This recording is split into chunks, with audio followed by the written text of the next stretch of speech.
Good evening, everybody, and welcome back to the PSGL YouTube channel. It is round number 9 of the PSGL E-Series, and today, for some reason, I have to stay tabbed in to my Discord. My stream not really working according to plan at the moment. I'm not too sure what's going on, but as the season begins to draw to a close, the drivers will take on the desert in Sakir, Bahrain for the penultimate round of the season. Williams, they're continuing their charge at the top of the order, but the midfield battle still rages on. Who will come out on top in this one? We'll have to find out. My name is Dan Field, and tonight, as always, I'm being joined by Nathan Richards. Nathan, how are you doing? Great. This time we're not tired. It should be a great race. Obviously last week we had an interesting start, not the most entertaining. Obviously we switched over to the wet tyres, and obviously Matthias had that great. I'd say probably something to do with luck as well for his strategy onto the wets. Obviously then got it to the end and won by 11.5 seconds. So it created a bit of intensity at the end. Obviously we had Otis, Istvan, and Thomas all crashing out as well near the end, getting damaged and losing loads of positions. So it was quite an intense ending. Bahrain, I think will be more interesting in terms of racing throughout the race, but I don't think we'll see as much issues with it being wet because it's in the middle of the desert. So hopefully we get no rain. Yeah, absolutely. I mean, seeing rain around this circuit would definitely be something not on my bingo card for this PSGL E-Series. But yeah, we'll have a look at the lineups for this evening before we get into it. I apologise for the lag issues. I mean, that's been happening for some reason, just any time I'm streaming. But you know, it sort of does go away once we get into the racing action. For Veloce Elite, Otis Lawrence is once again back in the car with Tomek Perejis, and then Alvaro Caraton and Shinak Clay, the familiar faces, down at Williams. Nardi Perez makes his return for the first time in a while. I mean, he's not been a part of the FER lineup for quite some time. He's alongside Modesto Meno. I think one of the key things to think about here is that Gordon N'Golo not racing for the Spanish team, and I mean, he has been one of the most consistent performers. Dylan Warren and Max Wiesel, pretty standard for TF10. They appear to be sort of the fastest two drivers for that team. And then Parnell is an all-Hungarian lineup of Benchab Okonyi and Isfan Pukki. I believe that is unchanged from last week. Zana Van Dyken and Alfie Butcher coming in for R8G. Then SRT is Conor Muir and Louis Welch. Race Clutch, Luke Smith and Rune Pedreño, and then Haas, of course, once again, Matthijs van Erven and Thomas Ronhaar, Alexander Kraft and Leonard Goetze lining out VSR's lineup. And I mean, what a talented grid once again we have this evening. Plenty of star power, and then mixing it in with some of the young guns. It's going to be a very exciting race tonight. Yeah, indeed. The lineup, in my eyes, probably one of the strongest ones again. I think one I'm going to be looking out for is Otis and Tomek. You know, they should create a great team. Of course, we've got SRT, Louis Welch. I don't think he's stepped in the car for a while, has he? It's normally been Leroy and Connor, so it's nice to see him back in the seat. And of course, obviously, Williams and Race Clutch using, as usual, Luke Smith, Pedreño and Caraton and Clay, so they should perform well, as always.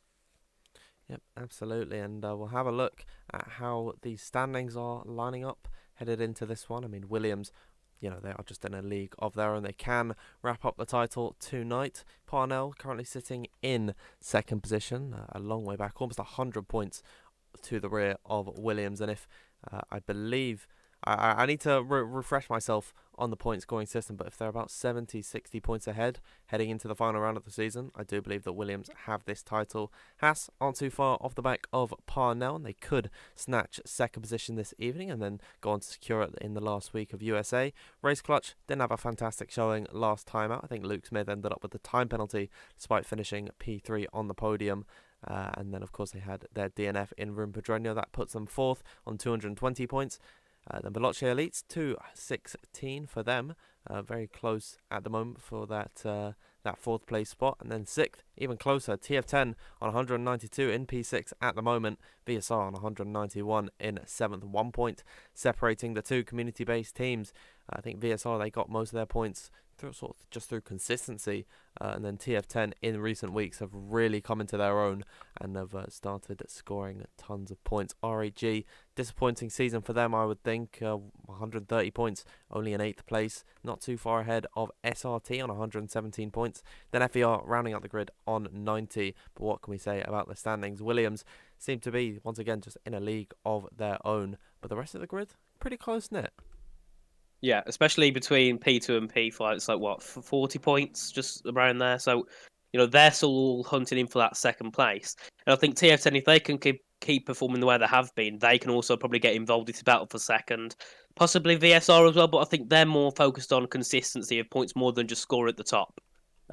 So hopefully VSR we see them get involved as well, but I think RHG, SRT, and FVR are probably going to be fighting for 8th, unfortunately, for those. It's a shame for RHG because they had a great start at the season, but unfortunately they fell back over the few rounds. And you can see, obviously, with the point scoring being so high here, if you finish well, you can see the disadvantage they've had from DNFing and not scoring good points.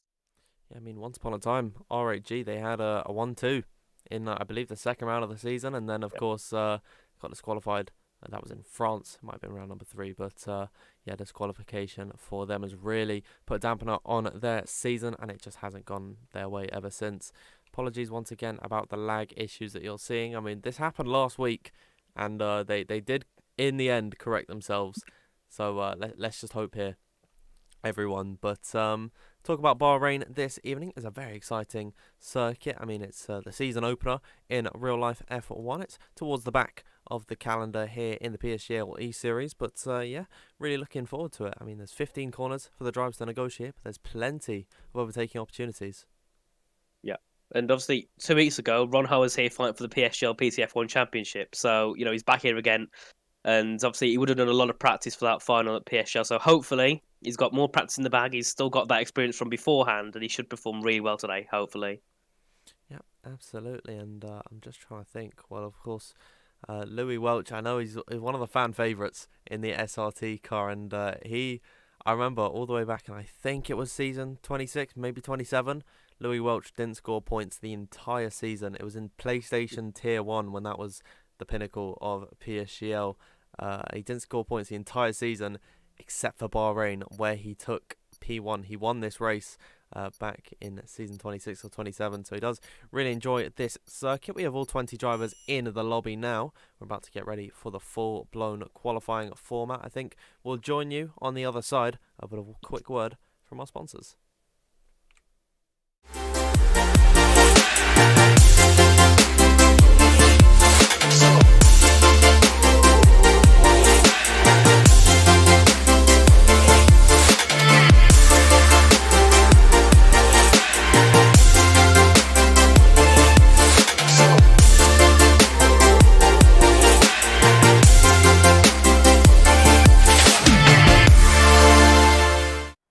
Welcome everyone, trackside here in Bahrain as qualifying gets underway. It seems like we're at a nice sunset period. It's a nice midnight blue sky. We'll get ready for this qualifying Q1 about to get underway. A familiar sight already as we turn to the tyres. A lot of drivers fitting on a set of the intermediates, and I think we'll see a few guys out on circuit very soon. Yeah, definitely. Obviously, it's very normal to see the inters out at the start. I believe it's to do something with the equipment, isn't it? Setting the equipment up, make sure it's all working fine. I still don't understand why they do it, because don't normally they have a set of mediums as well at hand in qualifying. They have 3 softs and a medium normally, isn't it? So I would have expected them to use the medium tyres, but I don't know.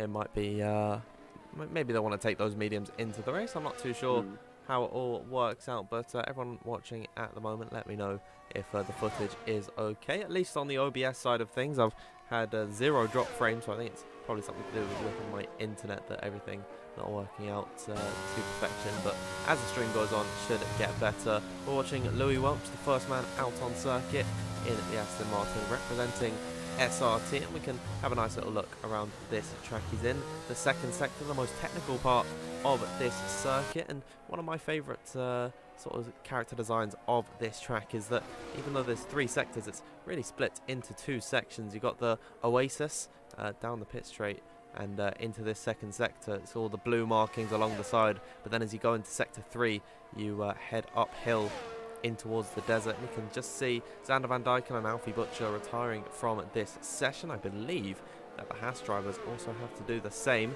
That's due to a qualifying ban for both of the teams.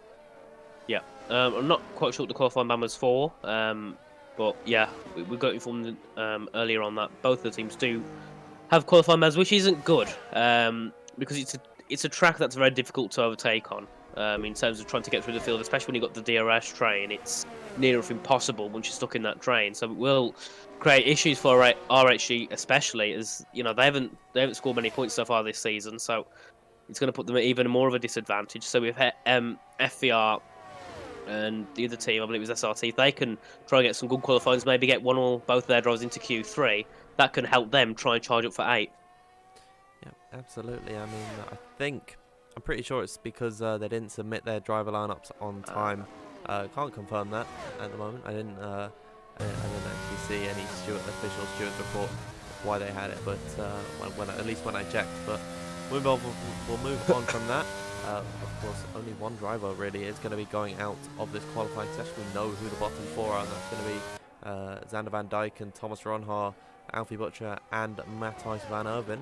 Who is that 5th driver going to be? For the time being, Louis Welch, though, on his set of the intermediates through turn number 10. That might be a common issue through there. Of course, he is on the intermediate, so he's going to have a lot less grip than if he was on the softs. But he goes off the track. He goes too deep into that corner, and he unfortunately invalidates his time. Headed uphill in towards sector 3. The corner really does tighten in on itself. Louis Welch making up his own circuit as he goes along. Nicholas Longay-esque from him, but headed down this straight. It's very important to get a good run out of that final corner. No DRS, headed in towards 14 and 15. We'll see Louis Welch come through there now and mounting the curb on the inside. I mean, I know he's invalidated his lap, but he is not keeping this clean whatsoever. He'll come back into the pit lane, and I'd imagine most other drivers will follow suit and come back into the box. Tomek Paragic is going to be the first man to set a lap time, 1 minute 31.904. And Nathan, I'd expect a lot quicker times than that later on in the session. Oh,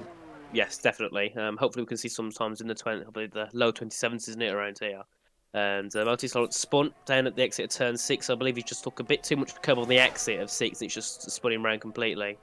Donny Perez goes quickest, 2/10 quicker than Thomas Paragic, and then the Gertzat a 10th quicker than him, putting himself onto that top spot. Obviously, Leonard got 2nd last week in Singapore. Great effort from him, and Luke Smith got 3rd along with Matthijs obviously winning.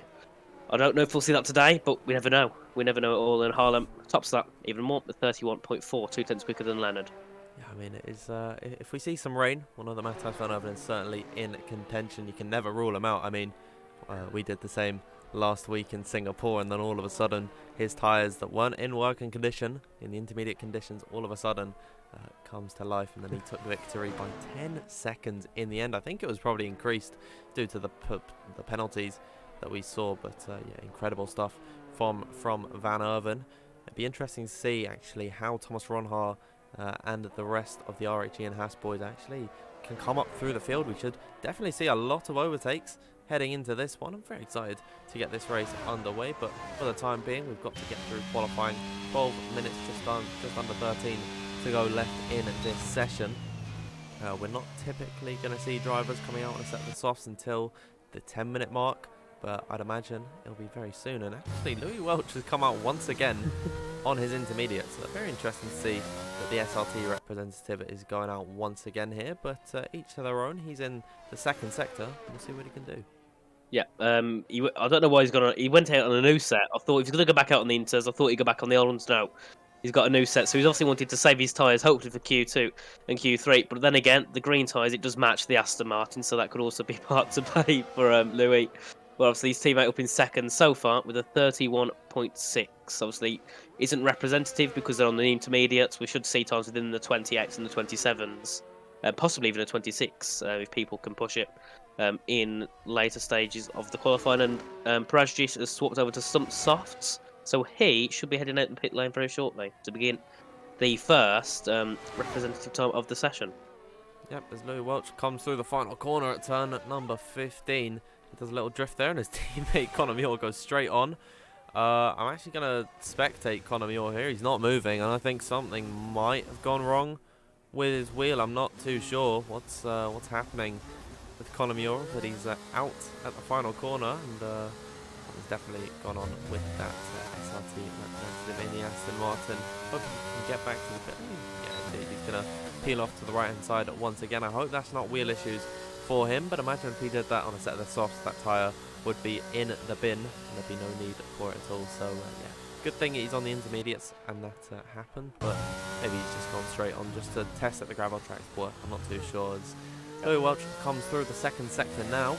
Very technical through here, especially in towards turn number 9 and 10. You want to take it as straight as possible in and towards turn number 9 to not lock the tyres too much if you're braking for turn 10. Riding the curves on the exit, using all the track possible. Getting the run down in towards turn 11. It's a pretty simple, fast left hand. Not going to see too many overtakes through here, despite being at the end of the DRS straight. Uphill climb in towards turn number 13, where it looks really open on entry, but then as soon as you get to the apex, it really does tighten up on you. However, if you do make a mistake, there's plenty of runoff to save yourself from going off into the barrier. Louis Welch is coming, I'd imagine, back into the pit lane at the end of this lap. I can see movement down for one of the Haas drivers. I'd imagine that's Thomas Ronhard. Just they are entitled, of course, to 1 out lap. But he will have to come back into the pit lane just to make sure the setup is applied as Louis Welch comes across the line. 1 minute 31.909. That's P6 for him. Yep. Obviously, these inter times don't really matter, but Louis still 6 tenths off the back of Harlem, 3 tenths of his teammate. It's not great, but obviously, you know, it can all change. It might be a lot quicker. On the soft tires, obviously, you got a lot more grip on those, and this track is, you know, you've got to be careful because you can lose it just from having no grip around it. It's one of the tracks you're going to be really careful with grip.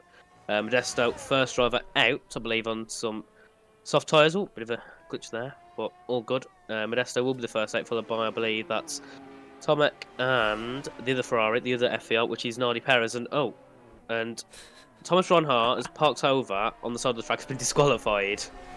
I think he's making sure that he's starting last. I mean, you know, P17 to P1, that just doesn't sound good in a YouTube title, so I think he's doing a little last to first here. Wish we could change our camera angle on Modesto, man, but he decides to just burn out the engine. I'm not going to spectate him because that just hurts my ears, so we'll ride on board with someone who is nearby to him. We'll actually look at Nardi Perez, Modesto Mena's teammate for this evening. We've not seen the FVR driver in recent weeks. He's been absent. It's been mostly Cordon and Modesto Mena lining up for FVR, but Cordon nowhere to be seen. He had a run of Q3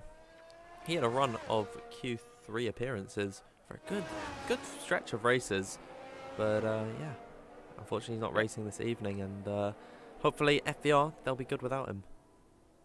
Let's hope. Obviously, I think Codon is probably the best driver in their lineup so far this season, so it's a shame that he isn't joining us for this round, because I think he would have been able to score some good points if he can get himself up into Q3, and that's Van Erven also serving his qualifying ban. So all Haas affiliated, RHG and Haas, out. They will be starting last. Ronhard will be starting 20th because he got himself disqualified.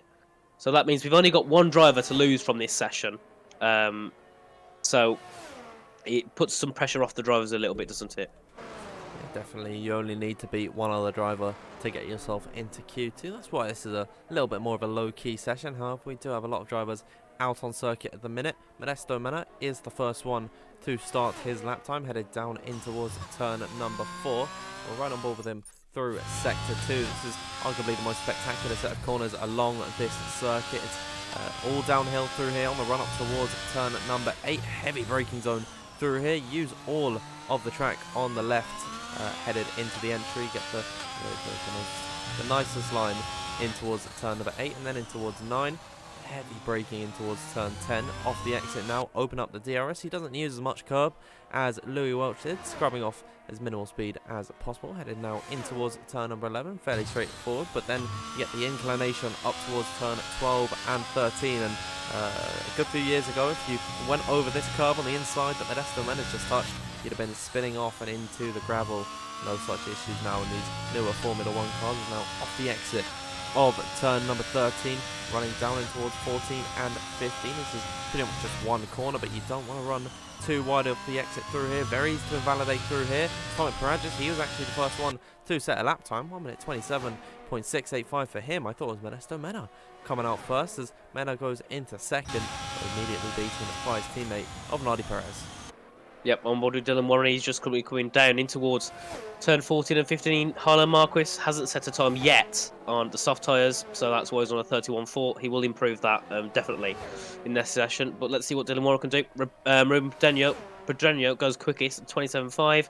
So does Dylan. He goes into second, provisional second with a 27.5 as well. Luke Smith also coming down in towards turn 14 and 15. That's Miss Van Pookie going quickest at 27.45, and his teammate going into sixth with a 27.7. Alexander Kraft goes fifth, and Alvaro Caraton goes first. Luke Smith puts himself into sixth, and there we are. All the first times jumping up, and Otis Lawrence goes into seventh.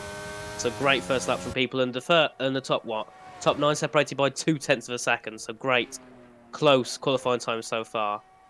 I think we had invalidations from Harlem Marquis, Leonard Goetze and Louis Welch, or maybe Louis Welch has backed off on his time, but he is going once again with just over 5 minutes left to go in this qualifying session. Everyone, let us know in the live chat who you are supporting. I know there can be some very passionate fans here in PSGL, but let us know who you are rooting for in this race. We'll read some of them out. I mean, there's plenty of personalities that I could put forward. I mean, there's so many favourites. Thomas Ronha, I know, is a fan favourite. Otis Lawrence as well, and his meteoric rise to the top of the order. Of course, Louis Welch and Conor Muir being a part of SRT, that automatically gains you a following. But plenty of drivers to support this evening. And I wonder which of them is going to take victory as Louis Welch heads his way down in towards turn number 11 in sector 2. We'll see what his split time is at the end of this next right-hander. Out of the exit, turn number 12 in towards 13.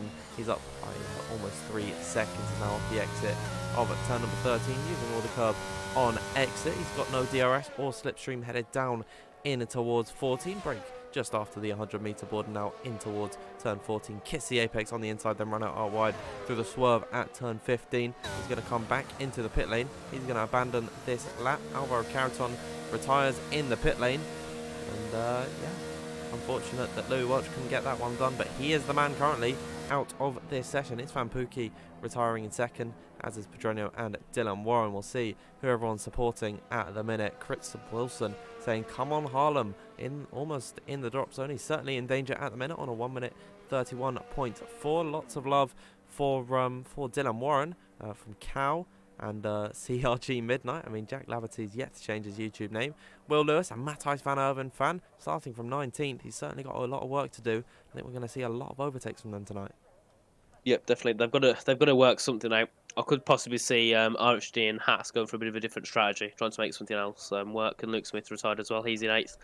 And Tomek in 9th. So they think they're safe on a 27.6. I think they should be, because only one driver will go out. So yeah, the top 9 all retiring. So just the bottom 6, bottom 7 going to set another lap. But at the moment, it looks like Louis Welch will be out of the session, but we'll have to see, because he could improve. I can't tell if he's still on controller or wheel, because he looked like he had throttle and brake inputs of a controller. So I'm not quite sure, because I know for a while he did switch to wheel, but he did get slower. So I'm not sure if he moved back to controller. I think Louis Welch will always be the pad goat. So I think he'd still be on the pad. I mean, I'm not too sure. I've not actually spoken to him in quite some time, especially about league racing. But I'd imagine he's still on that controller and still bossing it with some of the top guys. However, currently in danger of being eliminated. We'll have to wait and see how he does. As we're seeing a lot more drivers than normal retiring from the session.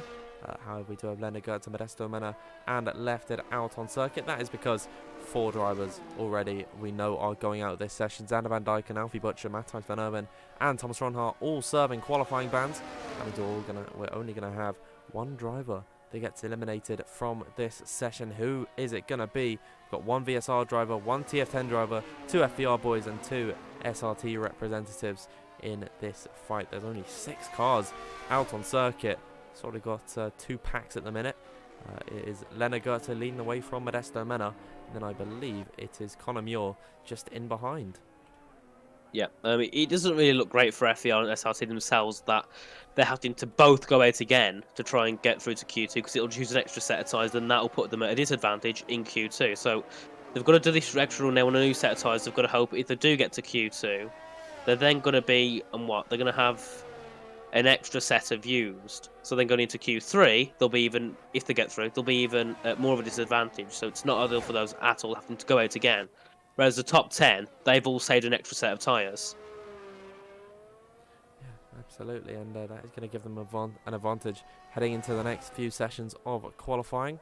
As we do get underway with Leonard Goetze heading down in towards turn number 1. It's a very tight right-hander which will directly feed you in towards turn number 2. If a move isn't completed through here, the driver will have an opportunity to go for it in turn 2. Careful not to run on the curves too much through turn number 3. I'll lose your momentum heading down in towards turn number 4. High-speed run into this corner. If the driver makes a mistake, there's plenty of runoff for them to utilise. Headed through now turn number 5 in towards the spiralling second sector, getting the run towards turn number 8. We already have a driver going slow, and I think that's Modesto Mena at the minute, and I don't believe he's got enough time to go for another lap, so he's already made a mistake somewhere along the road.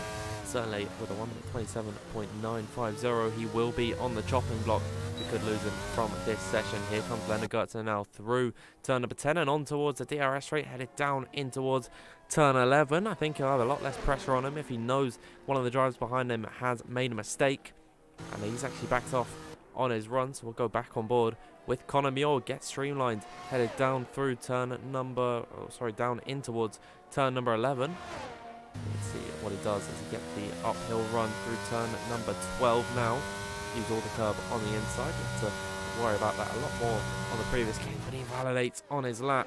And all of a sudden, Modesto Mena is actually going to be safe. Connor Muir could be the man on the chopping block. Harlan Marquise, currently purple in Sector 2. Lou Welch also improving on his previous best. Neither of these guys have actually set a representative lap time in this session. That means we could lose Connor Muir from this running. Here comes Harlan Marquise now out of the final corner. Leonard Goetze, Connor Muir and Modesto Mena all backing off on their laps. Harlan Marquise just about secures himself in the next session. Lou Welch goes P12 and eliminates his teammate Modesto Mena, not pushing at the minute, which leaves Nardi Perez to the line. It's P7 for the Spaniard, which means in this session we're losing Connor Muir, Xander Van Dyken, Alfie Butcher, Matthijs Van Erven and Thomas Ronhaar. Big shame for Lefty, really big shame. Connor Muir, sorry. Definitely, he definitely wasn't the one I thought would have been out, so I thought he would have at least got to be able to get to Q2. He's a great driver, great qualifier, but obviously today it's just not gone his way. He's only out really by a tenth. So Modesto Mena is at 27.950. Nardi Perez trying to take over Codon N'Golo's job by putting himself into the top 10 at Q1. Obviously, would be nice if FER can get both their drivers into Q3. Modesto, yet again, another great qualifier. Nardi showing some pretty good pace as well in this Q1 session. So FER is looking like it's going to go a little bit closer to their way this session, this qualifying over RHG and SRT. Absolutely, as Nardi Perez has got the fish helmet equipped. I think that's got to be the best helmet in the game. He gets himself out of Q1, but it is his fellow countryman Alvaro Carreton leading the way from Istvan Pukki, just 14 thousandths of a second separating them. And how about that? The top 5 all separated by less than a tenth. Ruben Pedreño in P3, then Shinaka Clay in 4th. Dylan Moran gets himself in to 5th. Bit of a gap between himself and Alexander Kraft, who's 5 thousandths ahead of Nardi Perez, but do remember it did take 2 sets of tyres for Perez to get that lap done. Otis Lawrence, Luke Smith and Tomek Parajas rounding out the top 10, and we're not even going to get to see the rest of the grid. For some reason it just immediately puts us into the next session, even though the countdown clock wasn't over yet. But we can talk about the drivers being eliminated. Of course, 4 of them serving qualifying bans, the last one being Connor Muir. And I think that's actually a bit of a surprise. I wouldn't have expected Connor Muir to go out this early in qualifying, but really unlucky that he didn't get his lap done, or he just wasn't quick enough to go up the order. And really unlucky for him. It is. So I would have expected him to get through to Q2 or maybe Q3. Obviously, Connor, I think this is it's one of his good tracks. I've commentated over him many times in PSGL in the normal league, and he seems to always do quite well around here. So it's surprising to see him out, and surprising to not see him get a 27, 28. That is not optimal at all. It was 6-7 tenths off what Alvaro did, which is a lot of time, especially around here. And considering how close this grid is, you shouldn't be 7 tenths off anyone at all. But Alvaro topped Q1 and he's the first driver to go out in Q2, and he'll be taking the first lap of the session. Obviously, most drivers here will be on used tyres. Some of them might go for new tyres on both their runs, depending on their qualifying plan. Normally, if you go on 2 sets of new tyres, normally it's because you're not as confident to get in through. If you go out in a used set, you seem confident you can set a banker and then go out on just 1 set of new tyres and get to the end, get out of qualifying and get yourself into Q3. Spin from Leonard Goetze, that's down at turn 4. So he just lost it. Either on the entry, he's took too much going, it's spinning around, or he's lost it on the exit at turn 4, going into turn 5. I think it's not going to phase him too much. I mean, most drivers are going to be using, I think everyone actually will be on a scrub set of their tyres on their out laps just to get a time on the board, and it will also set you a little bit of a delta time. And I do like to think that having that delta on a slower set of the tyres is going to give you a slight psychological boost heading into your second run. Just in the corner of your eye, you can see that you are improving on your previous best, and that is going to give you a little bit more confidence as you go around the circuit. But Alvaro Carreton will see what he can do, and Williams, I think there's a lot of pressure on them tonight. Of course, can take the title this evening. They need to outscore Parnell by I think 60. Yep. They have to have 63 points on them heading in towards the final race of the season. So Parnell, they really do have to put on a masterclass in order to get ahead of Williams, and it is definitely going to be a big ask. I think Williams, surely if they don't put any foot wrong this race, they're going to be on top by the end. Yeah, I think it's pretty safe to bet on Williams winning, unless they have a really big shocker of a race and Parnell can get themselves both in the top 3, top 4. That could then change it up a bit, but I don't think realistically Parnell will win it. I think they don't want to push too hard, because if they try and push and get through in Williams, they might make mistakes, and then when you make mistakes, that then puts you under pressure from the 14th behind, who yet again, the team in 6th, I believe, might be Race Clutch. They are only 40 points behind, and they're in 6th. So it's a lot for Parnell to play for. They've got to try and chase after Williams, which I think isn't their main bet. I think their main thing is just to try and defend from 3rd, 4th, 5th, and 6th. Yeah, absolutely. I think Williams, they're just out of reach at this point. You're not going to have Alvaro Carreton and Shinaka Clay and Will Lewis if he races in the final race at Kota. If they're racing, you're not going to have them right at the back of the order, not scoring any points for your team. And as much as I do believe that they are very talented, with this level of grid, it is going to be very difficult for the likes of Istvan Pukki and Ben Chabakonyi to be fighting consistently as a pair right at the top of the order. So, I think they do have to look behind them in their mirrors instead of looking ahead at Williams. As we've got some laps coming out at the minute. Rimbadrenio on his scrub set their tyres at 1 minute 27.928 for him. I don't believe that anyone is going to be beating that on a scrub set of the tyres. One driver goes off right at the last corner. That's Leonard Goetze. Get himself in towards this session, despite not setting second time in the end. His tyres only have a little bit of wear on them, and he'll go slowest of them all so far with just over 10 minutes left to go in this session. Rimbadrenio leading the way from Motor Science in second. Alvaro Carreton in third. Tomek Paragic in fourth. It's good to see Veloce in a strong position. In the strong position that they are in. They are certainly still in the fight for second position in this championship. They've just both, pretty much all season been consistently fighting at the top of the order. And I'd love to see a Veloce win this evening.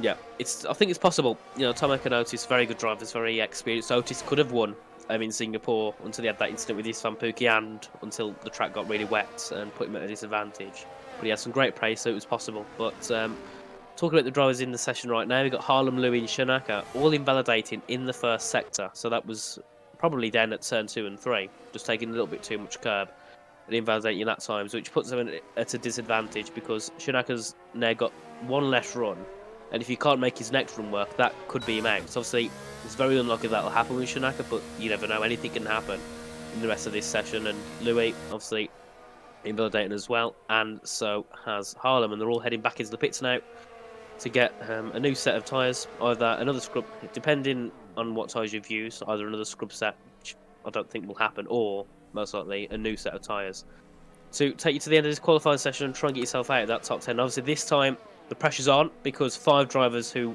are racing will drop out, not like as we saw in Q1 where we had 2 sets of qualifying bans. So yeah, the pressure's on more. Drivers at the moment who are in, you got Luke in the high 28, mid high 28s, and you got Leonard in the low 29s. They'll definitely want to be making a big improvement, because those times will not get them out of Q2 at all. We do have a few drivers coming out onto the circuit now. We've got Modesto Mena, 4th for FBR, then Parnell Racing's Bent Chabakonyi. Chabakonyi, I think, was the slowest of all the runners that set their one and done times in the previous sessions. However, it still was enough for him to get into Q2. Although I think he's come out a little bit early. Same with Modesto Mena. Just in case this lap goes wrong, maybe they can charge up the battery a little bit more and then go once again. Because of course these guys, you know, they're in the danger zone. I'd say with how competitive this grid is, it's going to be very tricky to get into Q3, even without the RHG drivers and Haas F1 Esports representatives fighting it out for the top 4 spots in qualifying. It is still a big challenge to get yourself out of the drop zone, as Modesto Mena lets Ben Jabokony go by. He'll be the first one to set us on a lap. They do have a nice sheen, these soft tyres, so that leads me to believe that this is a fresh set, and we didn't of course see him in that gaggle of cars that came out at the beginning of this session. So Nathan, I do believe that this is going to be the first fresh set of soft tyres that we're seeing in Q2 with just under 8 minutes left to go. Yep, but obviously through the qualifying sessions for Q1 through to Q2 through to Q3, the tyre wear, not the tyre, sorry, the tyre, not the track grip, I suppose you could say, the evolution of the track does get better, so the grip gets higher, so you can push more, get better times on. So the times in this session should be quicker than there was last session, then Q3 they should be quicker than there was this session. So we'll start to get people setting their, some of them depending on what times are set, might be their final runs. Some of them obviously might then be going again at the end of the session, but there we are, everyone beginning their second runs of the session. Some haven't set a time yet, so East Van down. They've got to get a good time on the board, or at least a good banker, to put them in a good position to run out either at the end of the session, or if they can get themselves into maybe a mid to low 27, they might think actually will retire and save the extra set of times for Q3.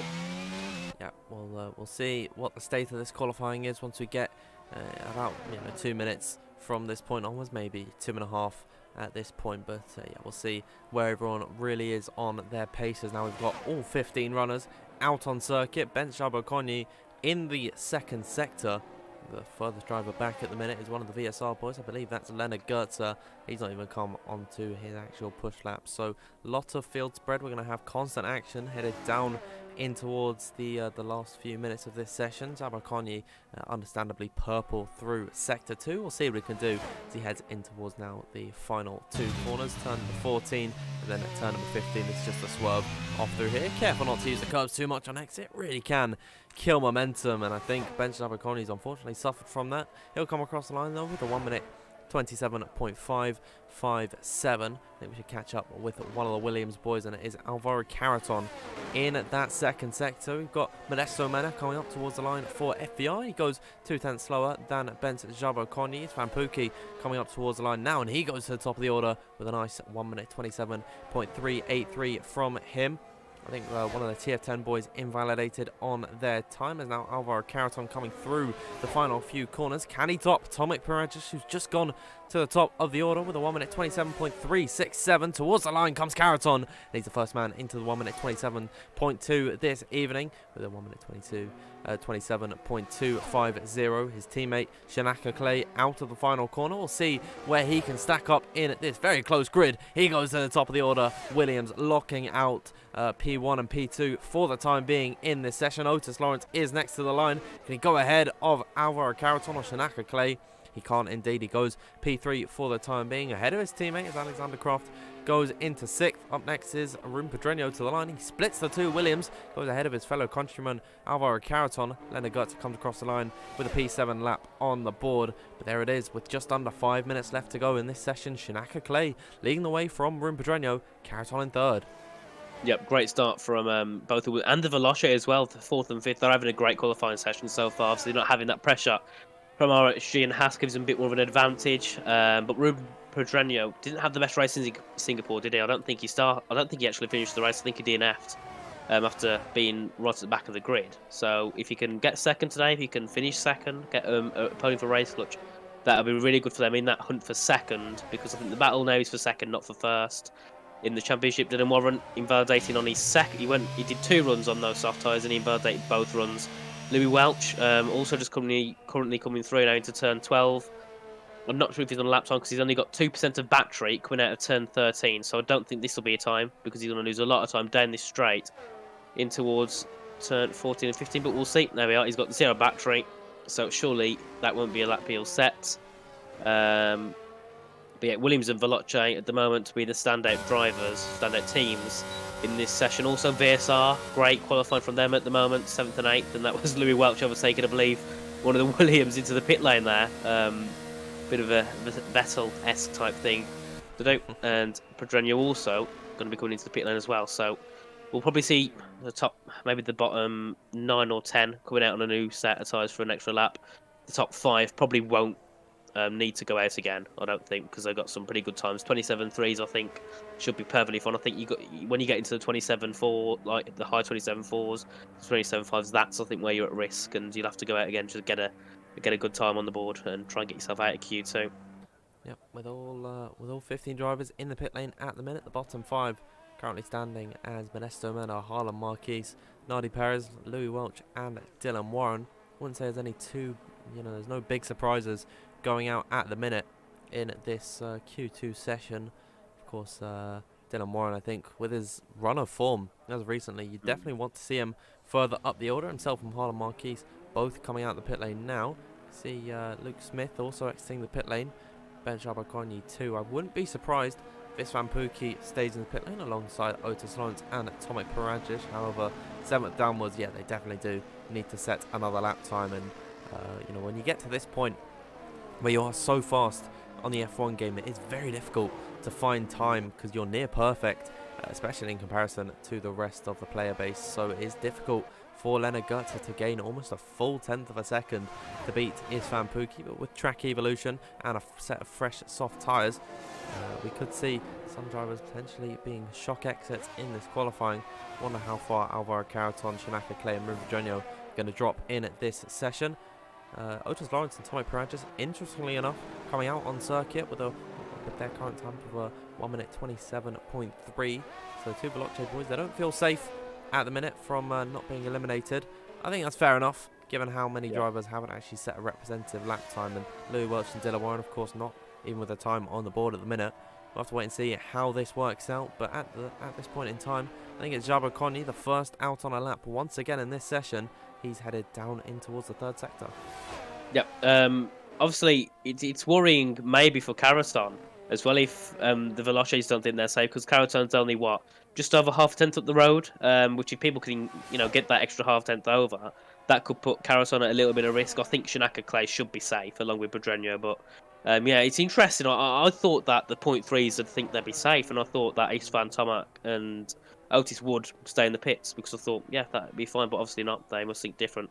And Otis is beginning his lap now. He's just coming out. Oh no, he's coming out of turn 14, but it's told me he's beginning his lap. So normal spectator mode issues here in the F1 game. But Sabaconi just coming through into the end of his first sector, improves by 17 thousandths of a second. So obviously on that borderline at 10th, he's cut the track completely there. So if he does improve, that could possibly be a penalty. And is he let off? No, he hasn't. But yeah, he went very wide there at turn 7, turn 6. So if he does complete his lap, there should be maybe some repercussions after the race, because it would have been using the track as using off track as an advantage. But he's currently coming down now towards turn 11 with the DRS open. Brakes into turn 11, down to 5th, chucks the car in, back on the power nice and quickly. You've got to be careful though not to throw the power down too much, otherwise you'll just auto spin on there. Then doesn't touch the curve though, interestingly, at turn 12. A lot of drivers have, but he chooses not to. He's up by just 38 thousandths of a second, so not much of an improvement. So this could still be a risk of Sabaconi being out the session if he's only up by 33 thousandths in sector 2. We'll see what he can do then out of the final two corners at turn number 14 and 15. He might have found some time in the third sector. He certainly hasn't gone over the curbs in that dramatic fashion like he did last time, and I think that's gained him a 10th. He's up to P7 for the time being with a 1 minute 27.4. We'll watch on board with Luke Smith out in the final sector. One of the FVR boys coming up towards the line next. I believe that's Modesto Mena. Only P8 for him. Could be in a spot of bother. Dylan Warren goes up into P6. Should hopefully see himself into Q3. Nardi Perez coming up towards the line next. I think Harlan Marquez out of this session. Nardi Perez only managing P10. Luke Smith to the line with a 1 minute 27.194. Puts Nardi Perez unfortunately out of this session. It's only the Veloce boys, one of the Parnell representatives of Istvan Pukki, to come to the line next, and the two VSR drivers too, as Alvaro Caraton, he continues to fall down the order. Istvan Pukki and Otis Lawrence have been able to get ahead of him, as has Istvan Pukki, but it shouldn't be an issue because the two VSR boys now coming through the final sector. Alexander Kraft finds himself in the final part of qualifying, and now Leonard Goetzer doesn't seem to be pushing. I think, unfortunately, he's made a mistake somewhere along the road. He'll be the 5th driver out of this session. He'll be joined by the two FBR boys, Modesto Mena and Nardi Perez, then Harlan Marquise and Louis Welch, all going out in this session as well. That leaves Shanaka Clay at the top of the order. No one was able to contest him in this session. Same goes for Ruben Pedreño. And you're right, that Alvaro Caraton, he fell down the order. Imagine if only, if three more drivers were able to improve on their laps, we could have seen a shock exit from Caraton. Yep, and the top 7 all separated by what? Is that 600ths of a second? So great, close qualifying times from those. And going into Q3, the times are this close in Q2, they could be even closer into Q3, so that's where we'll see the drivers really push. Obviously, in Q2, your main aim is just to get into Q3. You'll get a good push lap, you'll push hard, but when it's Q3, you've not really got much to lose if you've got a good time on the board, so then you'll push even more, and that's when we see the good times come in. That's when we see the 0.9s, the 0.8s, and the 26s. So, Shanaka Clay, looking really strong, hasn't he, this qualifying session so far? Had a bit of a poor race in Singapore with his penalties, but he's trying to bounce back today in Bahrain.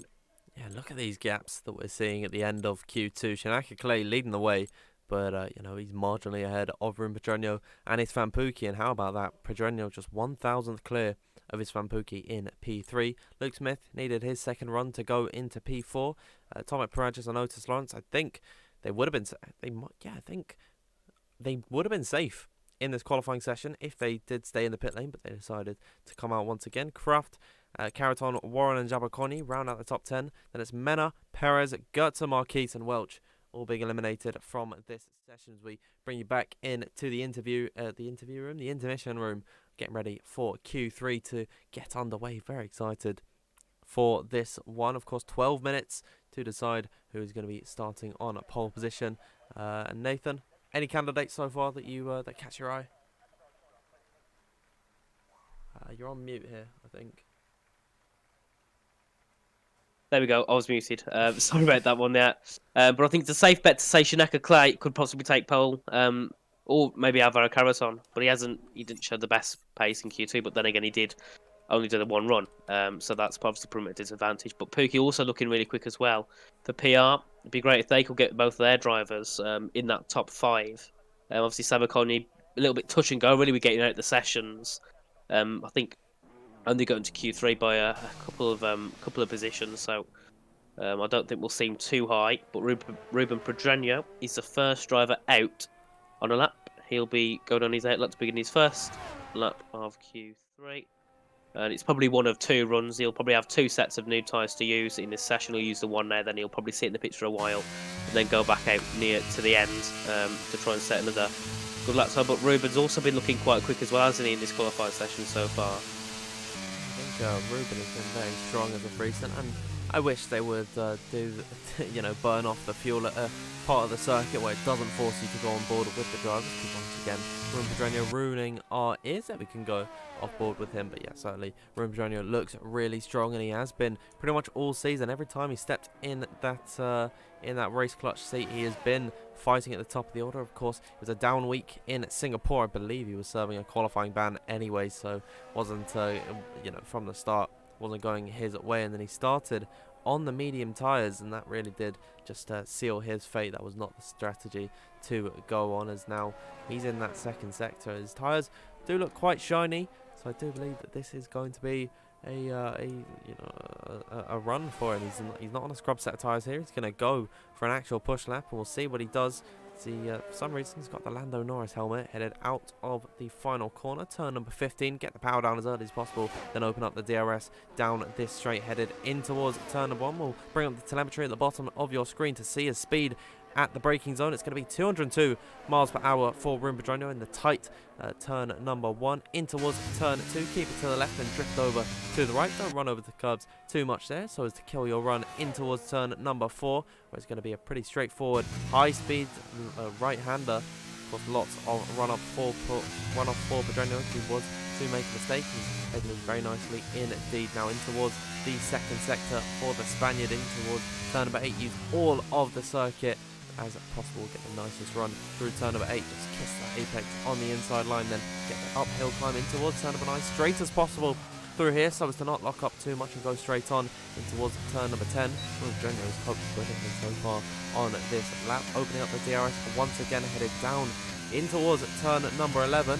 Here he goes in towards this next left where he's got the inclined run through turn number 12 and in towards 13. He's going to use the curve on the inside. Indeed, he will, really maximising his track usage. 1 minute 5.6 through the first and second sector. Now Pedreño is purple at the minute. That is to be expected. He's the furthest driver up on a lap, as now in towards the final 2 corners. Turn number 14, straight 90-degree right-hander, running it out wide in towards turn number 15, which is just a swerve through there. And all that hype for him to just come back into the pit lane. Pedreño going to come into the box, and that is his lap over and done with. Dylan Warren has invalidated on his attempt. See what he can do though as he comes up towards the line for TF10. Would have been a 27.5, so not a very competitive lap from him. But now I do believe, Nathan, we do have some times underway as Tomek Peranjic, he's getting his run in towards the first corner. Yep, coming into turn 1, gets to about 325 kilometres an hour, brakes very hard down to third. You can see going a little bit deep there to get the nice run out of turn 2. Up the little bit of a hill, up towards turn 4 now. DRS is open as he comes down this short DRS straight in towards turn 4. And that's just, I believe, Dylan Warren getting the way for him down into turn 4. Brakes down to 4th. He's going to be very careful on the exit. Marginally apply the throttle as he comes out of turn 5. Now in towards the little high-speed chicane section. 28.365 for the first sector. Now in towards turn 8 at the hairpin. Be very careful there. You want to touch the curb barely to get a nice run on the exit. Barely touching that curb as well as he now comes through in towards turn 9. You can be very careful not here not to lock up. Touches the curb barely again. Misses the apex a little bit there down at the entrance at turn 10. So that could lose him a little bit of time, but not too much at all. He now gets the DRS open yet again for the second and final time as he now comes through in towards turn 11. Shifts down to 5th. Yet again, marginally applying the throttle through turn 11, through in towards turn 12 now. Just kissing the curb a little bit. Actually, no, riding the curb completely through into 12. Same as into 13. Kisses the curb at turn 13. Very nice so far from Tomek. Purple in that middle set. So this is looking like a really good lap. Tomek, whatever you want to call him. I don't know why he's got 2 names, but I've always called him Tomek. It's easier to pronounce. But he's now coming in towards the final corner to set his first time of the Q3 session. What is it going to be? It'll be a 27. It'll be 27.678. Yeah, that's not a well beater from Tomek Peranjic, nope. But it's a decent time to start off his session. Let's see what everyone else can do though. We've got Alexander Kraft in sector 3, is unfortunately just invalidates on the run in towards turn number 13. It's not that often you actually see drivers invalidate coming into that corner. It's typically on the exit. Shanaka Clay with a really nice run on this lap so far. 1 minute 5.9, I believe, is his sector 2 time off the exit of turn number 15. We'll see what he can do as he opens up the DRS. Shanaka Clay to the line now, and he gets very close to the 1 minute 26s. 1 minute 27.053. That's the quickest time we've seen so far in this qualifying. Very nice indeed. His teammate only 400th off of him for the time being. Here's Van Pookie. Is going to be next up to come across the line. What can he do in his AlphaTauri? 1 minute 27.120. Very tight at the top of the order. Otis Lawrence can go about a 10th slower than Van Pookie to go into P4. I believe both race clutch drivers invalidated on their lap time. Pedreño, he might have actually been on an out lap. He's got almost full ERS and he is going to get his run underway. Luke Smith, however, is invalid indeed, so he's going to have to wait for the last few minutes of qualifying to get this one underway. But we'll see Pedreño as he comes off the exit, riding these very unpunishing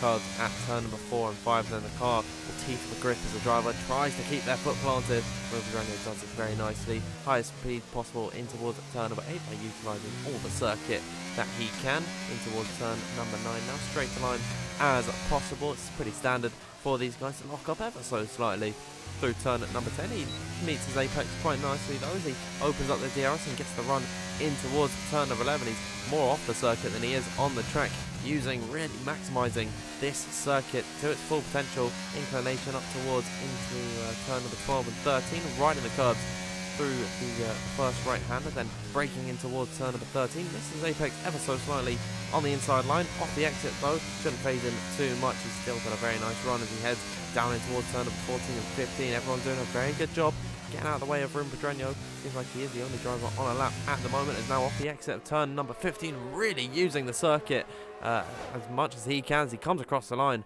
1 minute 27.132. Not too far off the back of Istvan Pukki. It's second row start for Pedreño so far, but with 4 minutes left to go, he's going to have to come back into the pit lane, immediately fit a new set of tyres, and go straight out again.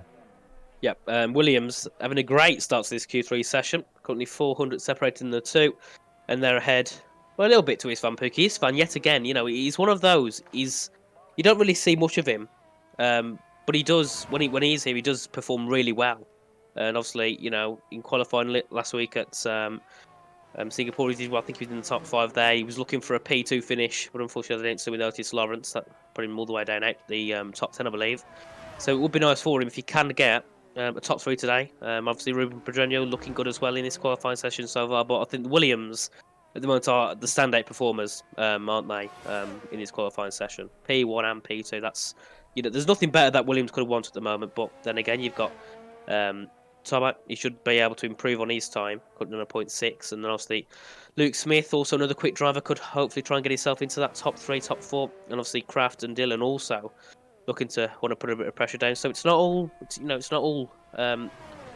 joy for Williams just yet, because we have still got the last runs of the qualifying, but at the moment it does look like it's going to go their way going into the race.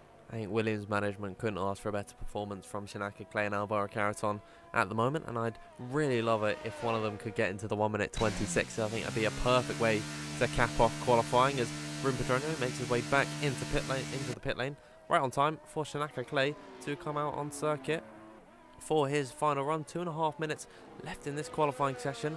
See what the Williams representative can do. He only needs half a tenth of a second if he wants to get into the 1 minute 26. I'd really love it if that was possible for him. He's got Ben Shabokoni and Luke Smith, 2 drivers in the bottom 5 at the minute in this qualifying so far. Definitely want to be out a little bit earlier in case they invalidate their laps. They can charge up the battery and then go once again. With just 2 minutes left to go in this session though, everyone now coming out onto the circuit, and I'm really excited to see how this qualifying session ends.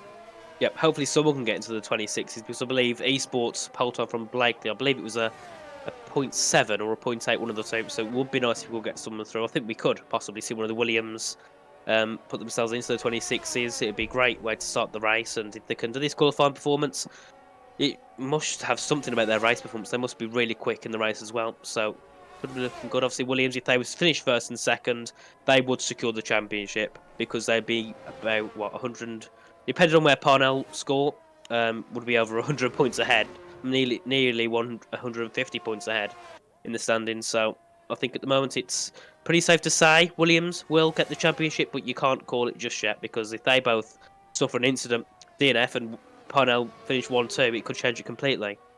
Yeah, absolutely, but for the time being, we'll focus on the climax of Q3 with just 1 minute left to go in this session. Here we are, Shinaka Clay headed down in towards turn number 1 at the braking zone at 203 miles per hour in towards this tight right-hander, feeding directly back on itself in towards turn number 2. Be careful not to run too wide through here. If you lose all your momentum on the curbs, then you're going to have a bad run in towards turn number 4, but Shinaka Clay facing no such issues. Very wide run in towards turn number 4, kissing the apex on the inside line, then running it back onto these very unforgiving curves in towards now turns number 5, 6 and 7. The twisties around this circuit, using all the track possible through turn number 8, maximising speed through here. Power down as early as possible for Shinaka Clay, short shifting his way up the gears, you can hear, trying to get as much grip possible now in towards turn number 9 and 10, straight as possible through 9 to get the best run through turn number 10, not using all the curves possible in towards turn number 11.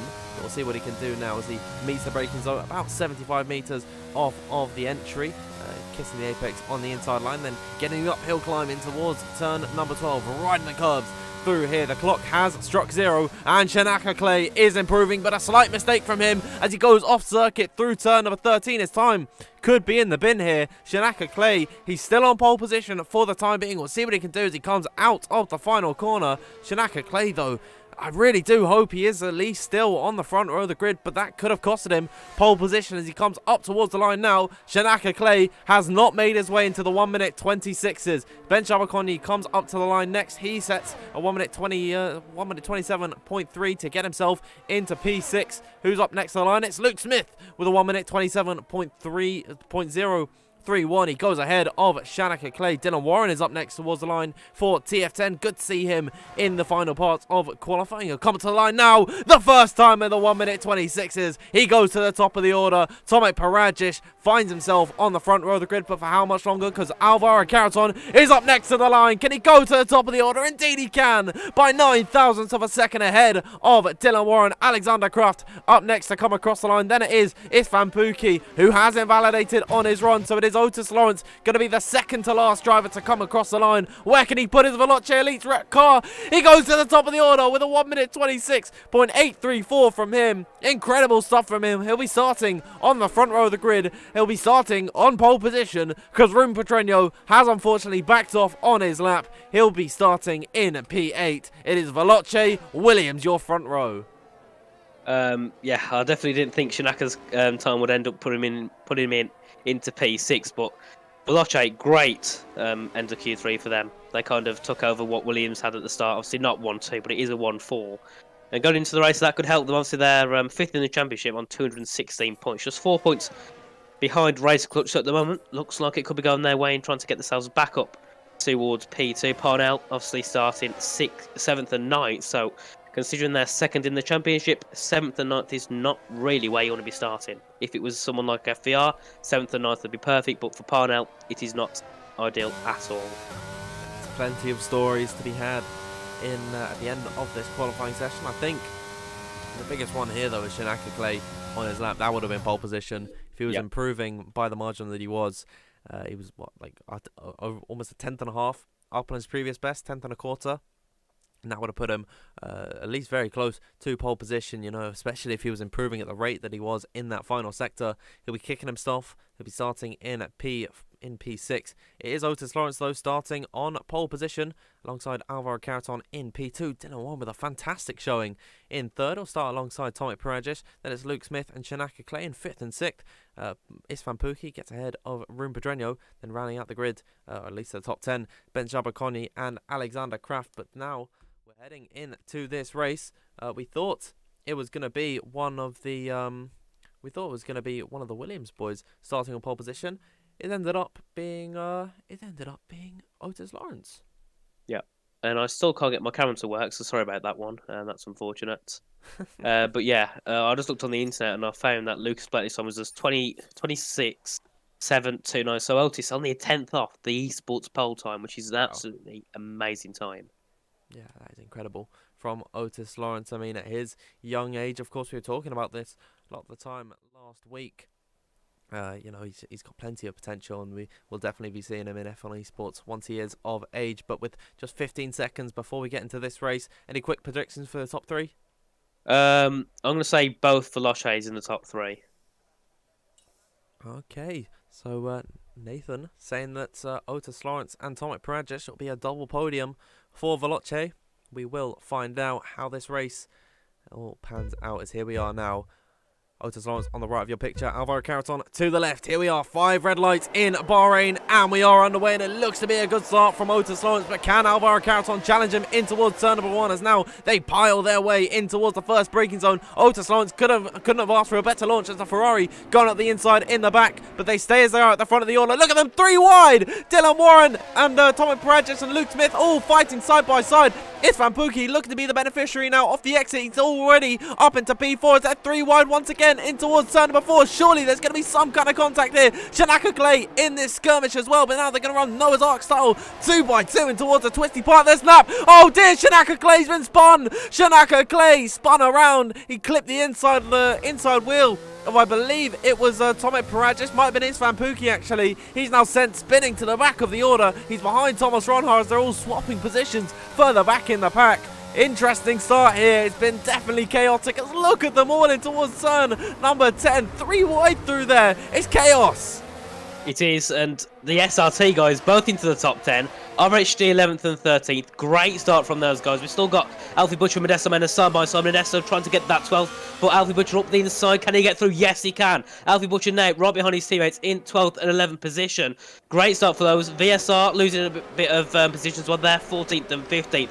But unfortunately for Van Erven and Ronhart, it's not worked out the way they wanted. That's Harlem being overtaken by Van Erven, but Van Erven Harlem going to try and get back at Van Erven in towards turn 14 and 15. Brakes later, chucks up the inside. Van Erven goes a little bit deep there, goes off track a little bit. They're still side by side. Harlem gets through for now, but Shanaka Clay fighting Van Erven down towards turn 1 along with Harlem. Marcus Modesto Mena into the pit lane, so he must have suffered some sort of damage on that opening lap, but absolute chaos at the start of that race. Yeah, Xander Van Dyken trying to challenge for the top 10. It's been a dream start for RHG. Oh, contact between himself and Connor Muir. Xander Van Dyken was just still on that inside there. Connor Muir shut the door on him, I think, unknowingly. Alfie Butcher's going to get through on the SRT representative, who's having none of it. He goes up the inside of RHG's Alfie Butcher, who had such a good start to this season. He stays just behind for the time being. He backs off in towards turn number 5, and I think we can calm down just a little bit. Never mind, Alexander Kraft looks to the outside of Connor Muir. He's going to have more momentum, but with the outside line, he's going to be shoved off the circuit. That's all fair, I'd say, from Connor Muir. He was ahead at the apex, and he is within his rights to force him off there, as now Alexander Kraft through turn number 10 channels his Fernando Alonso. He goes up the inside of the Aston Martin through there. Ironically, that it is an Aston Martin this time, getting overtaken as Thomas Ronhart. He's up a number of positions. That's 7 now for him as he gets by on Connor Muir. He's up into 13th. Yep, great start from Ronhart. Obviously, he didn't get the best first lap, but on this second lap, he's really pushed himself through the field. We've also got Shanaka Clay, Matthias Van Erven fighting now. This is for 16th place, out of turn 13, going down towards turn 14. Still side by side. Big shame for Shanaka. Lost 10 positions on that opening lap. You're having a bit of a spin. I believe it's contact with one of the race clutch. But there, Shanaka pushing Van Erven off. Side by side, still both of them off the track. Out of turn 15. Van Erven keeps a position of 16th, pushes Shanaka down to 17th yet again. But Nardi Paris this time on the back of Harlem Marquis as they head into turn 1 yet again. Also, Shanaka got up the inside on Van Erven. Can he get through? He's going to go up the inside. Van Erven's got the outside line, pushing Van Erven up. Van Erven drowned, and he's now down to 19th position. But because Modesto Mena's pitted, that means Van Erven won't be in last for now. But big shame for Van Erven being pushed off, and then the curb just eating up the bottom of that car. Yeah, he was accelerating to the curbs and outside of turn number 1. I mean, they're probably the most punishing on this track. The grip just slips away from him. Now Van Erven sent into a spin. I think that's going to be him possibly out of contention in this one, barring any safety car. Of course, we saw what happened last week when we counted out Matthias Van Erven, so maybe just keep an eye on him as this race goes on. But we're on now lap number 3 of this race, and that means DRS has been enabled. So Otis Lawrence is going to start to feel the pressure from the guys behind him. Alvaro Caraton, Dylan Warren, and everyone following within that 1 second window of the car in front will be able to open up the slat at the rear wing, get that drag reduction headed down the main straights. There's 3 of them along this circuit, which means there's plenty of avenues for overtaking. But here we are now on lap number 3. Otis Lawrence leading from Caraton. Dylan Warren seems to be getting on the back of Caraton through turn number 14, but it is very difficult in the DRS train to get by on your opponent. And I think most of these moves, Nathan, they're going to be made up in the corners. Yep, definitely. Obviously, you've got people who are in different setups. Some setups made for the high speed, that'll be down at going down into turn 4, down to turn 1 and down to 14, but some will have setups built for that middle sector with all the corners at the end of the first sector.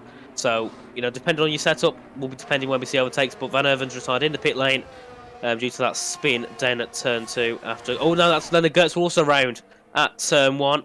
Not a bit similar to where Van Erven had the issue, but this time it was just up the road a little bit at the exit of turn 2. So big shame for Leonard Gertz. Didn't have the best qualifying, but still, being in 18th not is where he wants to be at all. But Dylan Warren's move down at turn 1 was absolutely phenomenal. He made it 3 wide, got up the inside, it pushed Luke Smith, I believe, off track, got back on track, then was able to try and fight with, I believe it was Paradjic involved down at turn 1 with Dylan Warren and Luke. But great move from Dylan, putting himself back into third. Didn't have the best start, so was obviously compromised there into turn 3. Was 3 wide on the outside line. I don't think anyone would have thought he would have got that move, but he pulled it off and he's now up into P3.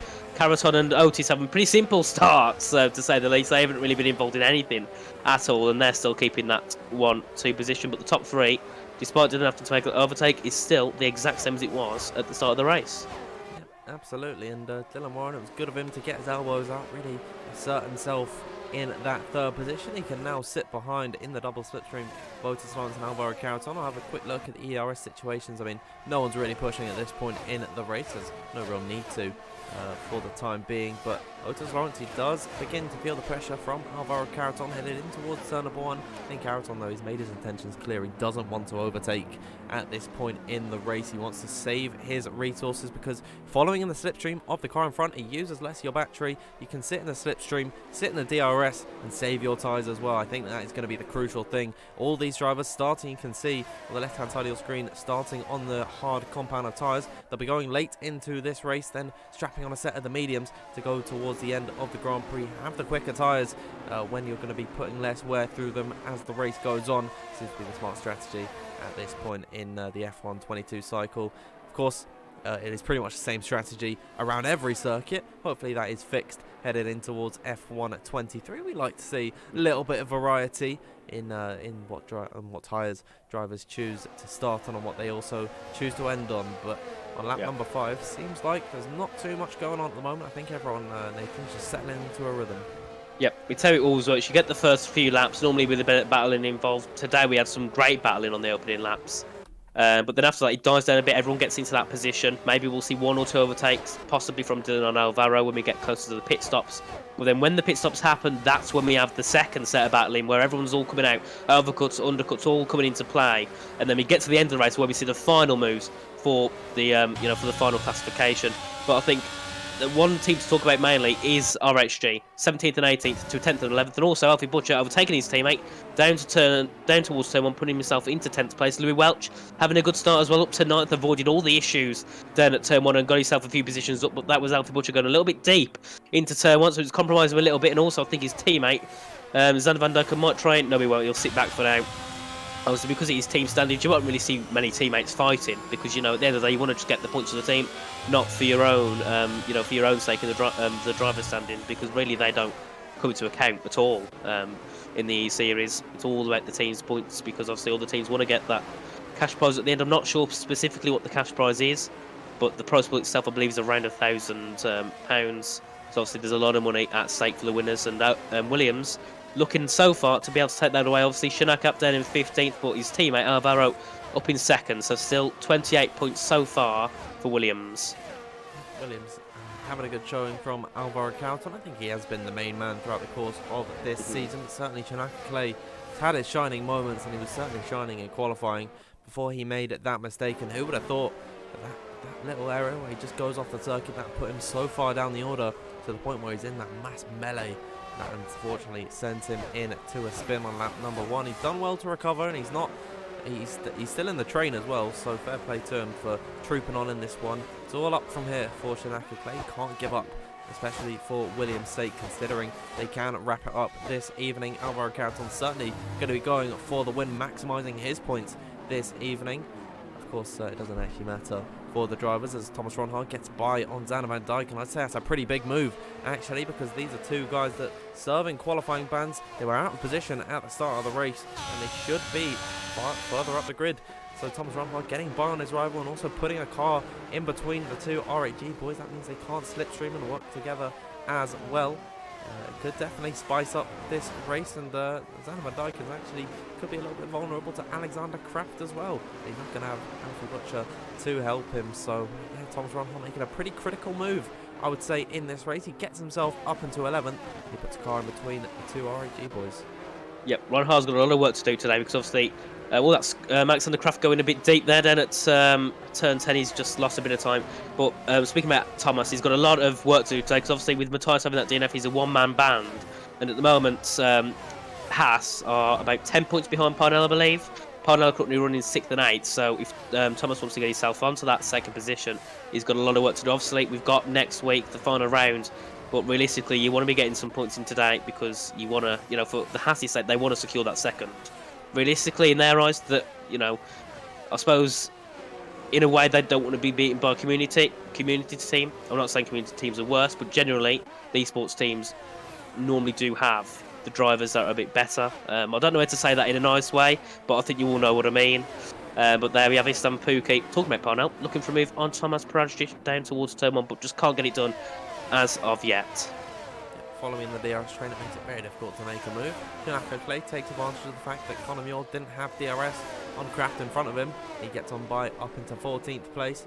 At the moment, though, on lap number 8 of 29, we're in the mid part of this first stint where really nothing does happen. However, Isvan Pookie certainly applying the pressure to Tomek Paragis, and if he scares him into making a mistake, he can slip on through, potentially getting up into P6 and then, into P5.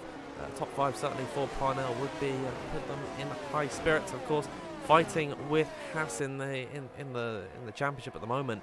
Given that Thomas Ronhaar is the only Haas left standing, Parnell certainly going to be feeling confident today that they can maintain P2 headed in towards the last race of the season, where it really is all going to kick off. Make sure you tune in with us next week for round number 10 and the final race of this season. I mean, it's gone too quickly this season. It feels like only yesterday that we were fighting it out at Imola. There's Alfie Butcher right at the top of the order, scrapping with the Williams, and a lot has changed since then. We saw Williams' early dominance period, and in recent weeks I think they have fallen off ever so slightly. A lot of guys been fighting it out for the top spots in this order.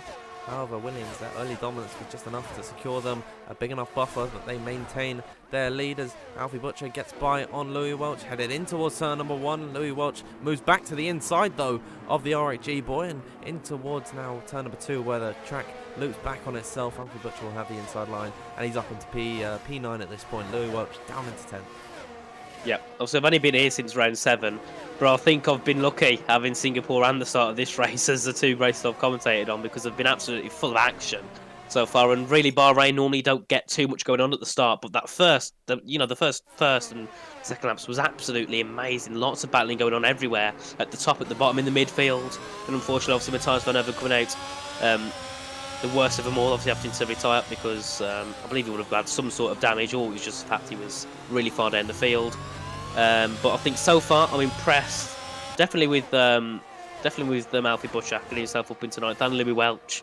Obviously didn't have the best qualifying, did he, Louis? But he's making it work in the race so far. Nearly outside the DRS to Alfie, so that gives Ron Haar now a bit of an opportunity to try and get Louis Welch down in towards turn 1, because Louis outside the 1 second, just about a 10th out.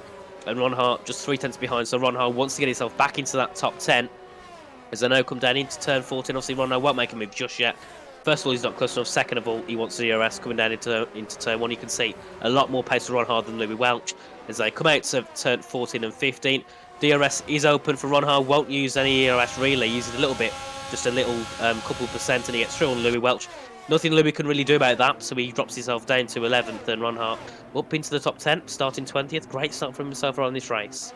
I think it is definitely not going to help him, though, that he's lost DRS to Alfie Butcher in front of him. Louis Welch is going to now have a healthy dosage of that. He's lost too much time through turns 1, 2 and 3 to really stick a move back on Thomas Ronhaar. That's one of the beauties about Bahrain's the first 2 DRS straights, in that they're actually different detection points. So if you make the move in towards turn number 1, you're not going to have DRS for turn number 2. That's going to be advantage the other guy. In this case, it would have been Louis Welch. However, of course, dropping back, he wasn't able to make that overtake stick, and for some reason I was spectating Dylan Warren, but it was showing that Thomas Ronhaar on my screen. Dylan Warren is on the back of Alvaro Carreton, who's on the back of Otis Lawrence. Once the pit stop phase begins to creep nearer and nearer, these guys will want to be ahead of their rivals headed into the boxes. Have a look at the ERS situations. Everyone in that top 3 over 95%. Luke Smith got a little bit of catching up to do. He's on 73% on the battery. Tomek Parajic with a healthy 86%. Isvan Pookie on 90, so it's pretty clear to see no one's really been pushing at this point in the Grand Prix, and it's only a matter of time though before these guys, they get the elbows out and go for moves. Yep, I think is Alvaro going to go for a move on Otis? Yes, he is. You called that perfectly, Tan, as Alvaro takes the lead into turn 1 over Otis. So, yeah, that was perfect timing. Either that or Alvaro was listening to you and thought, actually, you know what, we'll listen to Dan and we'll get past. I think I've got some form of telepathy with these guys. I mean, it was only a matter of time. That time was right now. Alvaro Carreton up into the lead of this race ahead of Otis Lawrence. Otis Lawrence, he didn't put up a fight at all. He's still got 98% in the ERS chamber. So Alvaro Caraton just pushed a little bit to get on by. He wants to spend a little bit of time leading this race. And Otis Lawrence was happy to comply and let him go through. Dylan Warren could have seen an opportunity to potentially get by on Otis Lawrence, but he decided it is best to just sit in behind, and that seems to be the case for everyone at the moment. I'm hoping that we do get some more battles, and maybe I'm trying to speak to some of the drivers, maybe at the front of the order, get some battles going. We want to see some action here, but be patient, everyone. It will come eventually.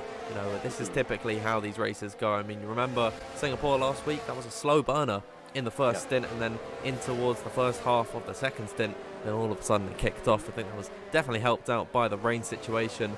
Who says that can't happen at Bahrain? Yep, it's possible. I don't think the rain will come, but if it does, obviously someone's listening to us because they're bringing everything we want. The drivers won't want rain at all because a dry setup around a Bahrain track does not go well at all. So I don't think that will happen, but we never know. It's the life of F1 22. He brings everything at us. But still, Alvaro leads the race over Otis Lawrence and Dylan Warren. Obviously, then having a bit of a quiet start. He got that move into turn 1, but then he just kind of stuck in that P3. Van Dijken getting through on Louis Welch. That's down at the exit turn 2. Van Dijken's got the DRS, so doesn't need to worry. But also that's Alexander Kraft going for a move on Louis Welch into turn 4. Louis sticks it out on the outside of turn 4. They're going to try and make it work into turn 5 and 6, but has a bit of an optimised compromise line down in towards turn 5, so he lets Kraft through. So that's Alexander Kraft working his way slowly back up the field. But Van Dijken's 2.3 seconds off Ronhaar. So now we've kind of got two big trains. At the start it was one big train all the way down to 15th, 16th, but now it's a train down to 10th and a train from 10th down to 15th. And Shanaka Clay also on the back of Louis Welch, also trying to get through and put himself back into that top 13. Obviously, Shanaka dropped all the way down to the back of the field, but he's had a good recovery since, and he's already up into 14th. Louis Welch was a bit the cork in the bottle at the minute for these guys. It was certainly the case for Xander Van Dijken, and once he was able to get by, it definitely popped for Xander, but he's a long way back off of Thomas Ronhaar, and it is going to be very difficult not having the DRS, and Thomas Ronhaar is going to be slipstreaming from the lead train, and especially using that DRS, it will be very tricky for him to get back by, but we'll have to wait and see as this race pans out. Once the pit stop phase comes into effect, then we should hopefully see the train begin to close up once again as it gets very tight at the top of the order. Rumpedrenia was having a half look at going for a move, and I think there's a bit of a gap beginning to form as Louis Welch loses once again a position to Shanaka Clay this time. Clay is up into 13th position, and this one he's doing a nice little recovery drive in his Williams, securing all the points possible. Very important, of course, for Williams that they secure this one this time by. And there'll be no pressure heading in towards USA, knowing that they have locked P1 in this championship. Good to see that Alfie Butcher and Thomas Ronhaar are in the lead train at the minute, and they're putting the pressure onto Bence Jabba-Konyi, who has got not that much ERS at the minute, 35%. Although Alfie Butcher actually does have a little bit less. Thomas Ronhaar could be the beneficiary in all of this if they start to battle as Alfie Butcher gets close to the rear, headed down towards turn number 11. It's very difficult to actually try and make a move through this corner, but we've seen some guys make it work in the past. However, this top 10 train looking a little bit spicy at the minute. We saw some guys maybe attempting an overtake in towards turn number 1. I think there's a split beginning to form between Dylan Warren and Luke Smith. Could leave the race clutch driver vulnerable to Tomo Paragic in behind. Yep, I think it's pretty safe to say that the grid will stay near enough the same until the pit stops. The pit stops are normally around up in lap 16 to 18 as they'll pit onto some mediums. Maybe some people at the back might think, actually, you know what, we'll extend around till around lap 22, 23 and go to some softs, but I don't think many drivers will do that strap as it normally isn't the most optimal one. So yeah, we should see pits up to around 3 or 4 laps time. Obviously the top 2 are going to be the ones to watch under pit stops, because if they pit at different times, one of them will get an advantage, one won't. But unfortunate, I said both the Veloces will get one of both get into the top 3, and currently Paragic is in 5th, so he's going to get at least 2 positions, get through on Luke and Dylan. That will most likely happen in the pit stop if it does happen. Obviously the issue Veloce have got though is both their drivers are really close behind each other. One's got to pit at a different time, whereas for example with Alvaro and Lotus, because they're not on the same team, if they want they can pit on the exact same lap, at the same time. So that's the only issue that Veloce really have. Same with Race Champa now; they're all really close together as well. So they've got to go for a bit of a different strategy to what maybe Williams can do. Yeah, extended by one lap isn't the end of the world, and in some cases you can actually get a bit of an overcut. But of course, with the warm up of the tyres, and when you've got all these drivers fighting behind you on heated up medium tyres whilst you're trying to get temperature in yours, it does become very difficult to hold on to your places. So certainly you would want to pit earlier on this set of the tyres as opposed to a lap later.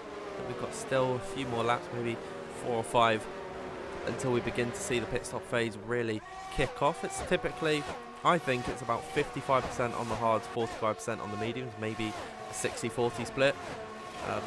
Yeah, Alexander Van Dijken gets by on Alexander Kraft, who I think he's decided to come in on lap number 15 as Thomas Ronhaar gets by on Alfie Butcher through and towards turn number 1.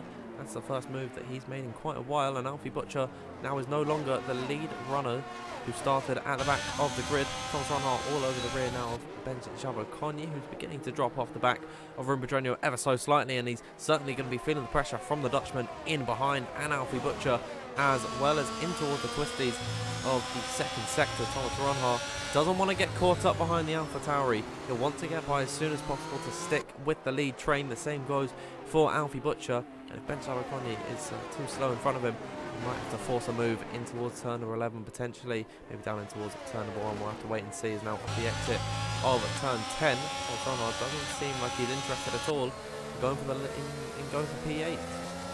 Yeah, obviously Ronhaar started 20th up to 9th. I think it's and Economio gets the first penalty of the session, and it's a 3-second time penalty for multiple warnings at the track limits. So that luckily won't drop him down anymore, but it's still, it's still not ideal. But Thomas Ronhaar obviously started 20th up to 9th. I don't think it's surprising Thomas has improved so much in the session. He's a great driver, really quick, probably one of the quickest in here, definitely top 3 in terms of speed. So I think it's not surprising up to top 9. But obviously Lucas Blakely back in PCF1. It was 2 weeks ago. He went from 20th to 6th in one lap, and also more battles involved at the top.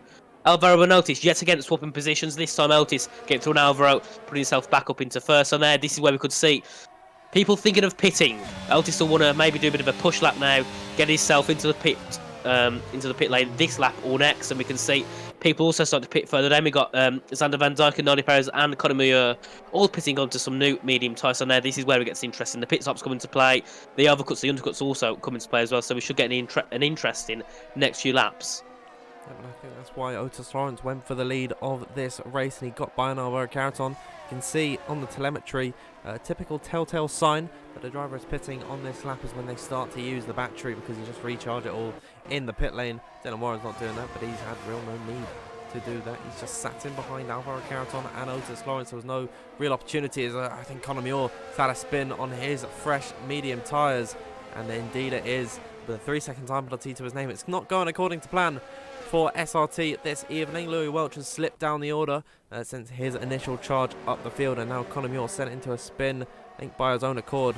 Now down in 18th place. It's not going his way at all in this one, as Otis Lawrence now through the final corner. We'll see whether the Veloce Elites driver comes out into the pit lane or stay out this time by Alvaro Carreton, now using the battery, headed down in towards turn number 1, following in the wheel tracks of Otis Lawrence. He's going to have to look to the outside line, because Otis Lawrence defending to the right hand side in towards turn number 1 now. We'll see what he can do as he goes very deep into the corner, around the outside of the inside for the next left at turn number 2. Otis Lawrence keeping his foot in there, so close to contact between the pair of them, and they're going to run side by side. Lawrence with the DRS headed down in towards turn number 4. Big squeeze from Carreton. Otis Lawrence has to concede the position, put the switchback move on the exit of turn number 4. He's going to get on ahead once again in towards turn number 5. Otis Lawrence stays ahead of Alvaro Carreton. What a battle that these two have had. They've really both costed themselves quite heavily in this one, because Dylan Warren, he's got 97% of the battery right in behind, but a great spectacle for us. Yeah, it was a big cold bro moment there for Otis Lawrence coming in towards turn 4. Big sudden. Due to the fact the camera angles are really bad on this game, I couldn't actually see what happened exactly, but I just saw his car going at least half sideways, going down into turn 4. Big save from him. Well done for him to get the car back to him. He now takes the lead. Obviously, the issue they've caused now is it kind of brings the grid a bit closer together, brings the gap smaller, because that battle they would have lost them a little bit of time to the people behind. Obviously, Dylan Warren unfortunately couldn't make that work, couldn't try and benefit off that just yet.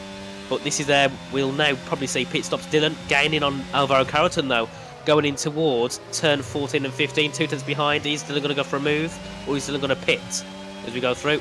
Otis pits, but Alvaro and Dylan stay out. Does Brazil stay? Yes, he does. And a lot of people staying out. So Otis going very early, going for the undercut on the other drivers. So we'll have to see if that works out for him. But Dylan Warren just not close enough yet to get first, but he is looking on the back of Alvaro to try and get through and possibly take the lead of the race for now. Absolutely, and at the end of that battle, Otis Lawrence comes into the pit lane. Definitely would have costed himself some time, and he's going to hope that Dylan Warren tries for a move on Alvaro Carreton so they cost themselves time, and he'll have a little bit of a buffer to get his tyres up to temperature as Alexander Kraft with the fastest lap on his fresh medium tyres. Have a look at the tyres actually now. You can see Luke Smith pitted a lap earlier than Otis Lawrence, and he's only second back from the Veloce Elite representative. And given that Otis is going to have to warm up his tyres, I think Luke Smith's got a decent chance of getting close to the rear of him. He's got Leonard Goethe in between himself and Otis. That's probably not going to help him all too much, but certainly the medium warm-up is dreadful on this game. So you know, the likes of Carreton and Warren and Paragic, they're all going to be vulnerable to Otis Lawrence headed on towards the next lap of lap number 19 when they come out of the pit lane. Luke Smith gets by on Leonard Goethe, who's yet to pit on his hard compound of tyres. Dylan Warren off the exit of turn 13 on the battery ever so slightly, headed in towards the braking zone, but Alvaro Carreton is going to stay ahead. Wouldn't be surprised if these guys come into the pit lane at the end of lap number 18. We've got 11 laps to go in this one. Alvaro Carreton boxes. Dylan Warren's going to stay out for the time being, as does Tomo Paragic. Istvan Pukki decides to call it quits, comes into the pit lane. Ruben Pedreño staying out. Thomas Ronhal into the box. Shinaka Clay also staying out on circuit. He couldn't pit behind his teammate Louis Welch, and Harlan Marquise going to stay out on circuit. So now on lap number 19, we have Dylan Warren leading the way from Tomo Paragic in second, third for Pedreño. Yep, and see where Otis and Carreton come side by side. And I think Otis will be ahead of Carreton down into turn 1. They're going to be close. It's a few tenths between side by side into turn 1. Obviously, Carreton's got the worst tyres, so we will be at a heavy disadvantage. And there we are. Otis takes the lead of the race now. Because Carreton's going to warm his tyres up, it's key that Otis tries to get a big gap and try and extend his gap on the Carreton. But Luke Smith getting through into P2. Great there. Well, net P2 from Luke Smith. Great there from him. And also, Leonard Goethe not pitting, putting Istvan Pukki at a bit of a disadvantage because he's now going to try and get through on the Mercedes and get himself back into third. Alfie Butcher also having a good pit stop as well. He's in provisional fifth, followed by Thomas Ronhar in provisional sixth. And also, Kraft going for a move on Ronhar there. Ronhar's obviously on the older, the newer tyres. They haven't been warmed up. He's at a bit of a disadvantage, but luckily Ronhar could defend from Kraft and keeps that provisional sixth position. But great pit stop strategy there from Luke Smith. Obviously pitting a bit earlier, and he's got out ahead of Carreton. Yeah, absolutely, and I would expect Dylan Warren, Tomo Paragic, Ruben Pedreño, and the rest of the guys who started on the hards to pit at the end of this lap. Dylan Warren decides to go out once more. Ruben Pedreño is going to come into the pit lane as Tomo Paragic again staying out on circuit. We'll see what Shinaka Clay decides to do. He's staying out on circuit once again. I wonder what these guys are planning. Istvan Pukki on the back of Leonard Goethe, who can't quite find an opportunity to go for the move.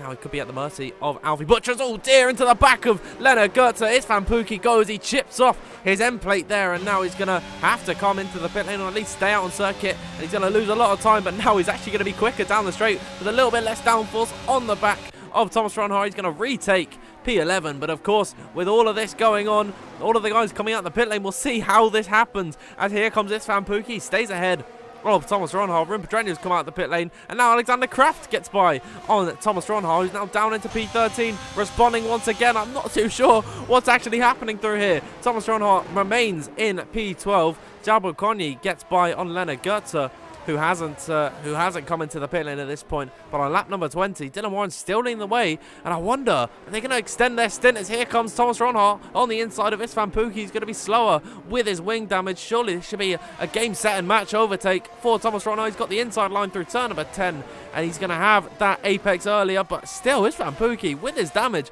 putting up a fantastic fight against the Haas representative. However, down in towards turn number 11, surely Ronhar has got this move done, and indeed he will. Istvan Pukki, he has to back off at some point. Ronhar's been costed big here.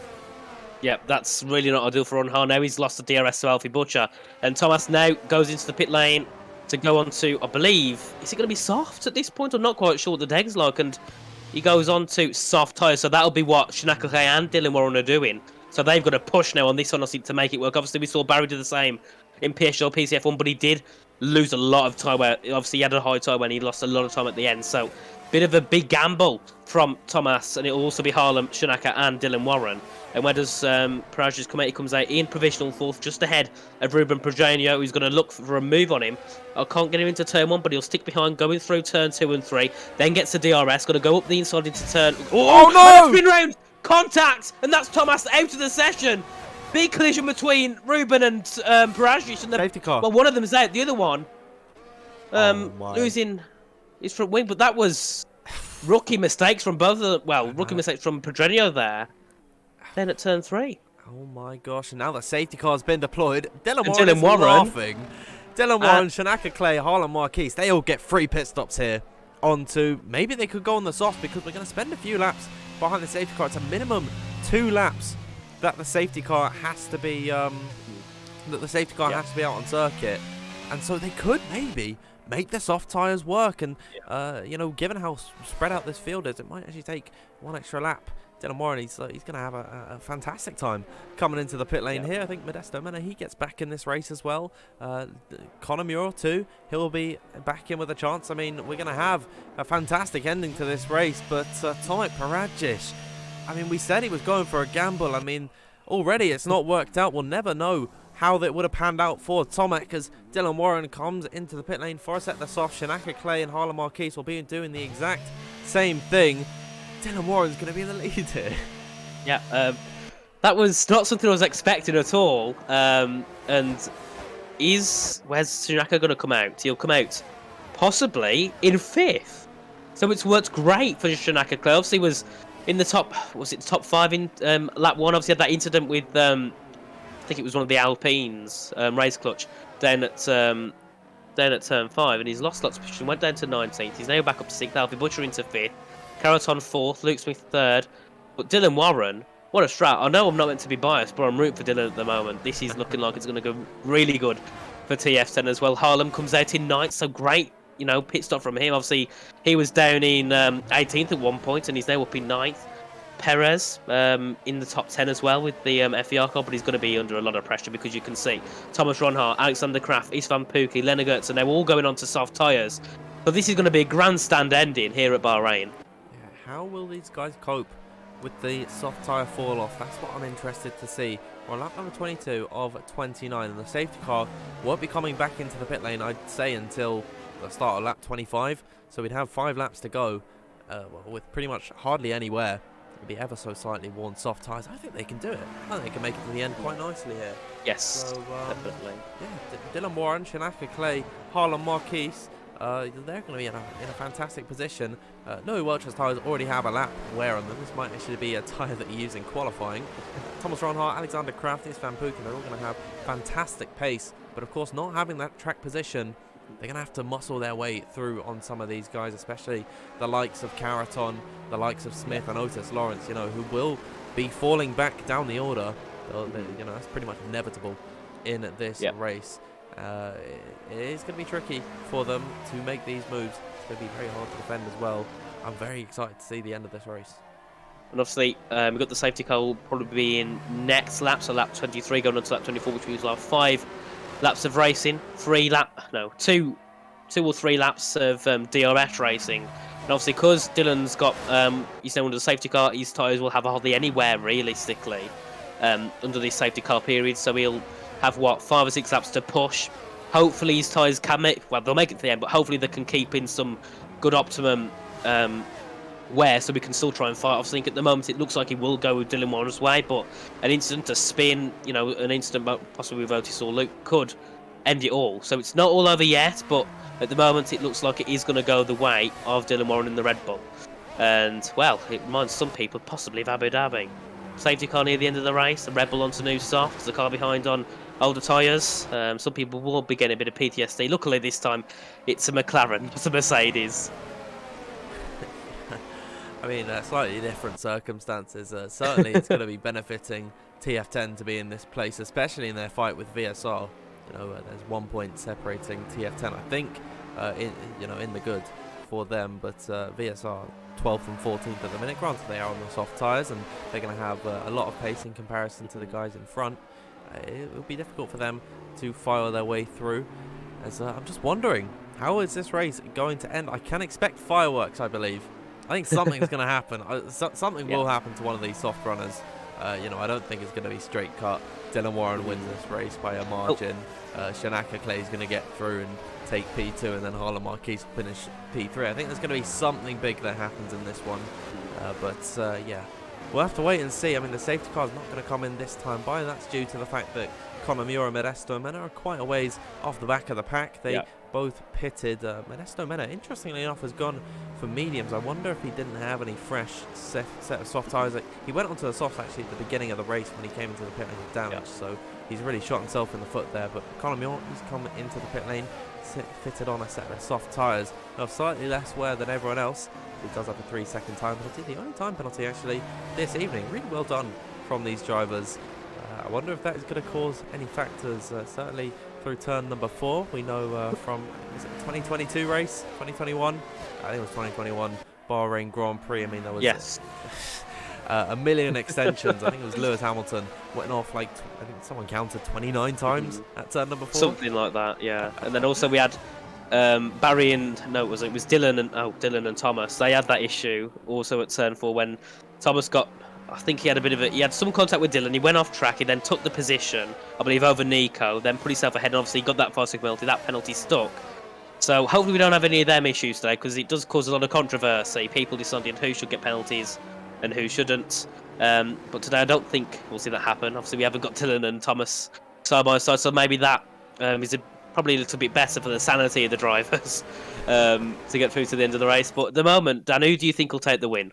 Oh, it's so difficult to call. I think it's got to be either Dylan or Shanaka. One of the two has got to come away with the win. I'd be very surprised if not. But let us know, everyone. Actually, in the live chat, we've got 383 viewers watching at the minute. Let us know who you think is going to win this race, and why not go for the podium places. I do think one of the medium runners that'll find their way on to that podium. It's just a little bit of a gut feeling in my stomach, but I wonder what's going to happen. So let us know, everyone, in the live chat before we get back into this one, who you think is going to be taking victory in this race and who you're rooting for in the final 5 laps of this race. And I think I've actually called it perfectly that we get going on lap number 25, because as we cross into the 3rd sector at the split point, should get the message from race control that we are going racing this time by, and indeed there we go, safety car in this lap. It is now up to Dylan Warren. It is his discretion. He controls the start, and he'll slow everyone down as much as possible. Let the safety car get away from him. As Luke Smith, he's already alongside Otis Lawrence. A little bit naughty from Luke Smith there, but they're all going to be stacking up behind Dylan Warren, trying to get a little bit more heat into their tyres, following behind the safety car very slowly. It means it is difficult to maintain any heat. It's Dylan Warren. He's going already. He can't stop now. He's got to go once he puts his foot down, and there it is. We're restarting this race as we come on towards lap number 25. Dylan Warren, I think he's caught Otis Lawrence napping, headed down in towards turn number 1. They go once again now for the 25th time in this race. We got to see Shanaka Clay if he's got the better run out in towards the first corner on the back of Alfie Butcher. Big said from the Williams down the inside of the RHE representative. Alfie Butcher, he just about stays ahead for the time being. Shanaka Clay, very boisterous on the restart. Dylan Warren running up the road, already almost a second clear of Otis Lawrence. In towards now the 2nd sector they go. Haven't seen too many moves at the moment. Shanaka Clay tried to go for his big dive bomb. I think he costed himself down in towards turn number 4. Of course, no DRS for 2 laps until we see that once again, as there is Harlan Marquis utilising his soft tyres to their fullest extent. He gets by on Xander Van Dyken, who's doing a valiant effort to keep ahead of him, but it's not going to be enough. Harlan Marquis up into 5th, and Shanaka Clay, he's gone for that move. Of all places, he's gone for that move there, and he's made it up to P5. Well, he did kind of bump the back, the side of Alfie very, very hard there going into turn 10, so could be a bit of a report after that maybe, but we don't know. For now, Shanaka is into 5th, and he's on the back of his teammates, Alvaro Carreton now. What do Williams do? Do they let Shanaka through, or do they say, actually, no, we'll let you race? The championship is pretty much theirs. We'll just let you see what happens, and we'll see, who gets to the end ahead. but didn't warrant. 1.7 seconds ahead, so it's worked out magnificently for Dylan. Obviously, last race in Singapore, he finished in 15th, and there he is.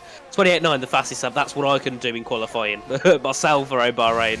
Nardi Perez gets a 3-second time penalty, so that will drop him behind Modesto Maynard. So currently, it looks like FEL will be finishing 16th and 17th, which is not what they wanted, considering they both got out of Q3. Being pretty much in the bottom 5 is not ideal. And Harlan Marquez looking to try and gain on Bent Tabakonyi as they head then into turn 4. Obviously, no DRS yet. The DRS will be enabled next lap. I've also got a battle side by side. That's Ruben Pedreño and Leonard Gertzat fighting for 14th place. And let's see, can Ruben try and get through? Needed close to contact between the two there as they went in towards 5 and 6. And Ruben can't get through just yet, but we'll see. Does he go for a send up into turn 8 in the chicane? I mean, the hairpin, yes, he does up the inside. Bit of contact, bit of wheel banging, but I think they're going to go side by side yet again in towards turns 9 and 10. But no, Leonard keeps it just for now, and Thomas has left the session. Oh wait, no, he was out of the race. Ignore me. I forgot then.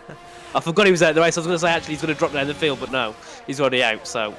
And the other Thomas Ronhard gets by on Harlan Marquez. Harlan Marquez we saw last time by at turn number 12. He went way wide off the circuit, and I think he just can't handle these softs beneath him. So he's unfortunately lost the position to Thomas Ronhard, who's now on the back of Bent Tabakonyi, headed in towards turn number 14 and 15. Following in this DRS train, it's not going to be active until the run down in towards turn number 4. But following in the DRS train, it's going to be very difficult for these guys to make overtakes, given that everyone's utilising it, so it effectively cancels out the effect of it. But here comes Thomas Ronhard, Bent Tabakonyi defending heavily down in towards turn number 1. Shanaka Clay gets by on Alvaro Carreton. Thomas Ronhard has to fight this one to the outside line of turn number 1, but Tabakonyi's keeping his nose in there, but off the exit, Thomas Ronhard, pretty clear cut overtake. He gets on by, has the DRS to defend with down in towards turn number 4, and that's up to P7 from last on the grid for the Dutchman. He's had a fantastic showing this evening, and on his soft compound tyres, he's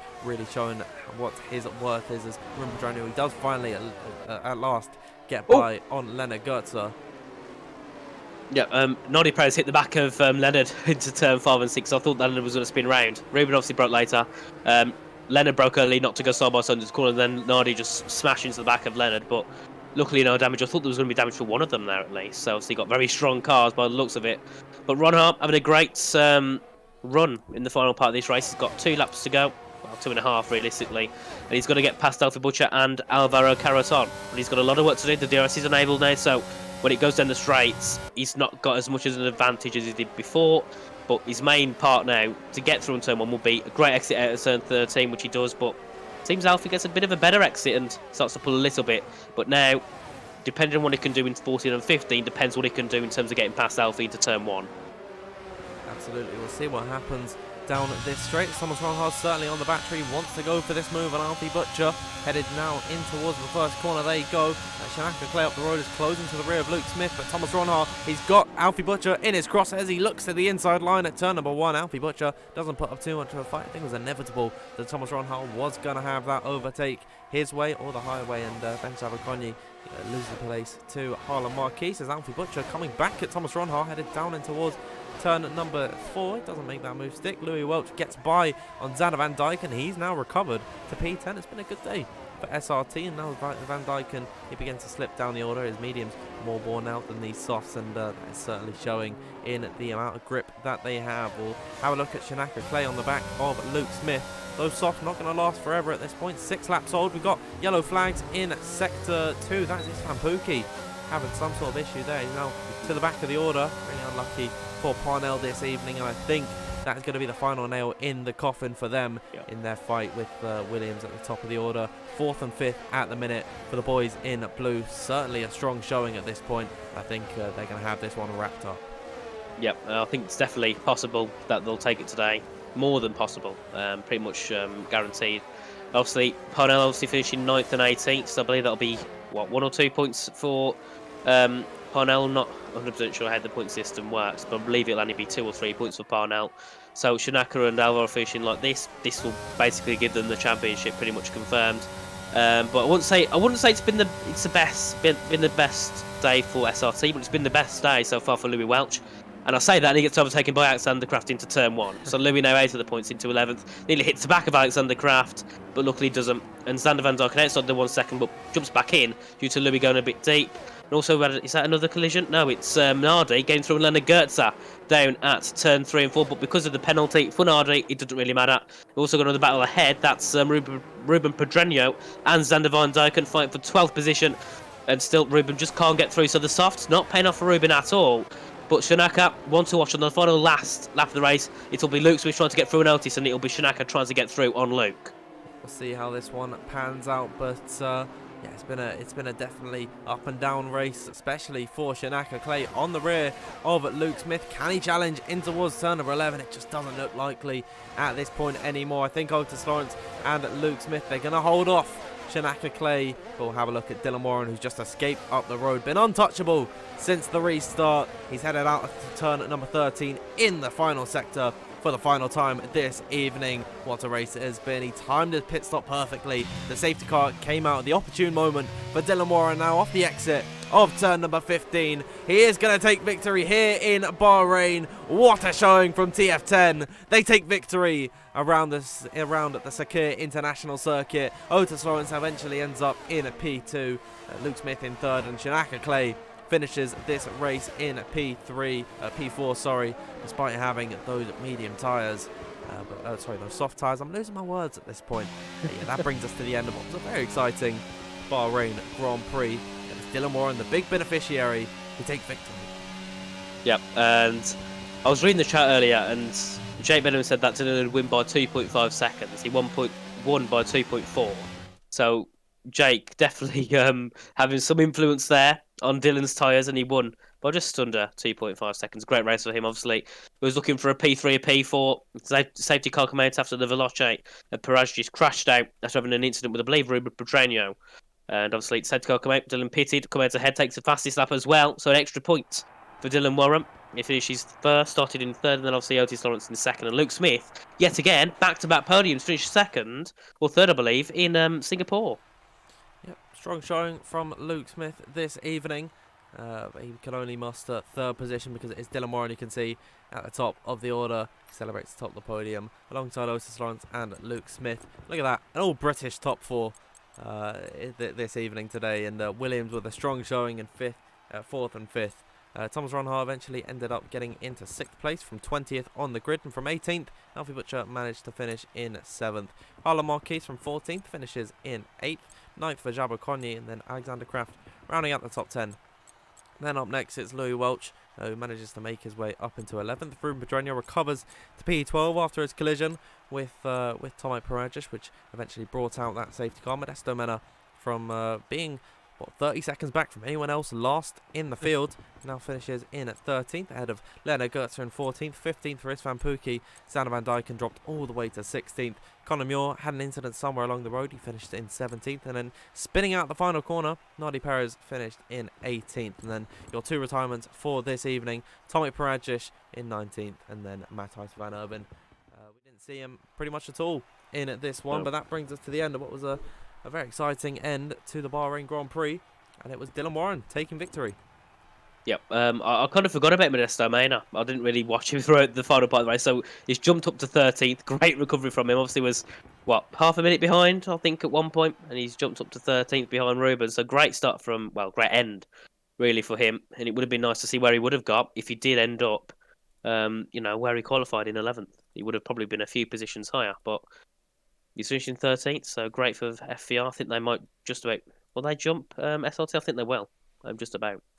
I'm not too sure at this point. I don't think so, because Louis Welch had a strong showing in 11th position, so they did. SLT actually did outscore. Oh wait, yeah, the SLT did outscore them in this one. However, I think it's pretty safe to say that one thing is certain in this one. I'll bring up the graphic now. Williams are your E-Series champions. I mean, incredible showing from Alvaro Carreton, Shanaka Clay, and Will Lewis throughout this season to take victory here in the PSGL E-Series. It was really just their dominance at the beginning of the season which has allowed for them to do this evening. And I think they'll be very pleased down at the Williams camp, and really, really strong showing just all season. Yep. First of all, I can't get my camera to work, and secondly, because of that, we've now swapped names. I'm Dan and you're Nathan. Yeah, I mean, it's not a big of an issue at all. But yeah, Williams. I mean, what can we say about them? They just had such a strong start to the season. They looked untouchable at the beginning, and I think it was definitely aided by the stewards, having their say with Haas and RHG. I mean, the less said about that, the better at the beginning of the E series, but they've just been consistent throughout it. They've not been winning every single race since their early stage dominance, but they've been in that top 5 on the podium multiple times as well. They've got to be very pleased, all three of them, with their performances this season. It's definitely been Alvaro Carreton and Shanaka Clay for most of the year, but Will Lewis, when he was here, he was definitely very strong in terms of pace. So yeah, Williams all round, just a solid lineup. Hopefully we can, maybe we can talk to them in the interview room. I'll bring us back over to the intermission scene. You can see at least my wonderful face this time. We can't see Nathan's one wonderful face headed into the intermission scene, but I'm just going to check in the Discord. Of course, I can't bring it away from the cameras. If you would have a little look there in the Discord. Is anyone in the waiting room? Not yet. I'll just see if you can get someone in. Yeah, that'd be perfect. But wow, I mean, what can we say about this one? I think we gotta talk about Tomek Perejic and Ruben Pedreño's collision. I mean, that was really unfortunate. I didn't quite catch all of it. I think, was it just Pedreño spinning and then clipping Tomek Perejic? Something happened there. I think it was just that Ruben got a much better. No, I think Thomas got a worse run out of turn 1, out of turn 2 and 3 than Ruben. Then because Ruben went for the movie, I think he just got a bit too close, touched the back, and then obviously both of them round. But it was the other way around. One of them was really close to the back of the other. Tried to get through, bit too close, and that's where you get the bad contact model, making it so they absolutely fly across the track. But I'm not sure if we will get an interview. Dylan responded sure, but I'm not sure if that was to me or someone else. But we'll have to just see. Hopefully we can get someone. It would be nice to get Dylan in, but obviously, we're not going to force them to join us for a talk if they don't want to. But we'll see. Yeah, I think I'll keep my eye on. I've got my phone up on the waiting room because, of course, I have to be tabbed into this screen. If I went off there, then you'd see my Discord. But yeah, if anyone's in the waiting room, just let me know. But yeah, Dylan Warren, I think he's just he's been in such strong form as of recent. He's kind of sort of come alive just in the last month. He's really returned to the form that he had in F1 2020. He's certainly got the hype along with him. I see so many people in the live chat supporting Dylan Warren. I think he has definitely earned it because he has been so consistent in the PSGL E series. I can see. Oh yes. I'll bring us over now to the interview room. I wasn't prepared for this one here. There we go. There we are. Interview scene is active. Dylan Warren in the interview room. Hello. Hello, mate. How are you? I'm very well. How are you doing? Quite well. That went better. That went better than expected. Certainly. I mean, we'll talk about your qualifying first and foremost. You ended up third on the grid. Was there a pole time in there for you? Absolutely not. No, that's the fastest lap I've done all day. It's the best lap I've done all day. Oh, perfect. I mean, yeah. Well, let's talk about Bahrain. Actually, of course, we know that you love Canada, you love Abu Dhabi and stuff. But is this one of your favourite circuits? Do you think that's why you've been able to be fighting at the top? No, I've done it 4 times in the last 3 weeks. Oh, That's the only reason. I have to do it again as well. I've done it last Wednesday, Saturday, so I think it's just the practice or just the history with it and deciding on the strategy made my life much easier. Yeah, absolutely. Let's talk about your strategy and when you first saw the safety car pop up on your screen. I mean, what went through your head initially? Oh, I was so happy because I didn't think I was going to get the podium because I didn't think people weren't fighting enough. So I thought I might have thrown away a podium. And then I saw the safety car come out, and I think I celebrated that more than the actual win. So it just coming out on P1 it made my life really easy. So it was a nice feeling. Yeah, of course you were just able to blitz away with the race and take victory. Headed into the last race of the season, USA. You've been in such a good run of form. Do you think we're going to see you there as well? Oh yeah, of course. I'm gonna have to. Perfect. Yeah, TF10. They really are riding on you. I think Harlem. I think he finished in the top 10 somewhere around there. Yeah, I think we got after race clutch penalties were P1 and 7.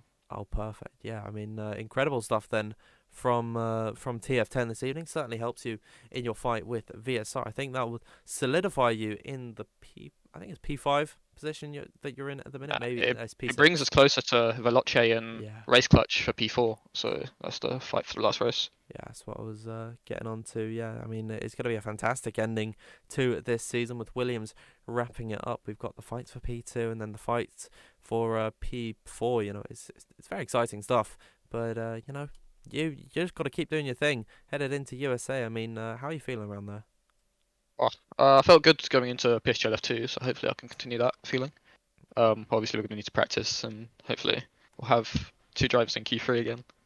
But we need everyone fighting, so hope it goes well. Yep, absolutely, and I hope that we can hear from you next time by in USA for the final round of the season. But we'll let you get away and enjoy that victory, and really well done once again. Thank you very much. Have a good day. Yep, you too as well. That brings us to the end, I think, of our interview section. I'm not too sure. I can't check if there's anyone in the interview room at the minute. Nope, there's not. Unfortunate. I'll bring you back over to the intermission scene then. And I've not tabbed in. There we are. It's got me back on the screen. I think we'll call it there for this one. I'll bring up the champion graphic once again. Williams Esports, your PSGL E-Series champions. Well done to Alvaro Caraton, Shinaka Clay, and Will Lewis for helping them get to this point. It was really all done by about the 4th round of the season. They just looked untouchable at that point in the year. But Nathan, any last thoughts from you? No, apart from the fact it was a great race, and hopefully we can see something like that next week. Is it Kota, I believe? Yep, it is indeed Kota. So hopefully we can have a repeat of Singapore and Bahrain, because I think Bahrain's not on the level of Singapore, but I think it was definitely getting close, especially that first few laps. Yeah, it was a fantastic race here in Bahrain, and hopefully in USA it is going to be the exact same story. Before we go, make sure you check us out on Twitter and Instagram. It is at PremierSimGL. And make sure, of course, if you aren't already, subscribe to the PSGL YouTube channel. It's the big red button beneath the stream. You can't miss it at all. And if you want to get your updates first on PSGL news, you can head over to our Discord. The link will be in the description. Thank you once again to GT Omega for being our sponsors of this stream. It has been incredible to have them alongside us. But thank you, everyone, for tuning in this evening for round number 9 of the PSGL E-Series. You can join us next week for the final race of the season. It's been an incredible season. We'll go out on a bang. But thank you, everyone, and good night.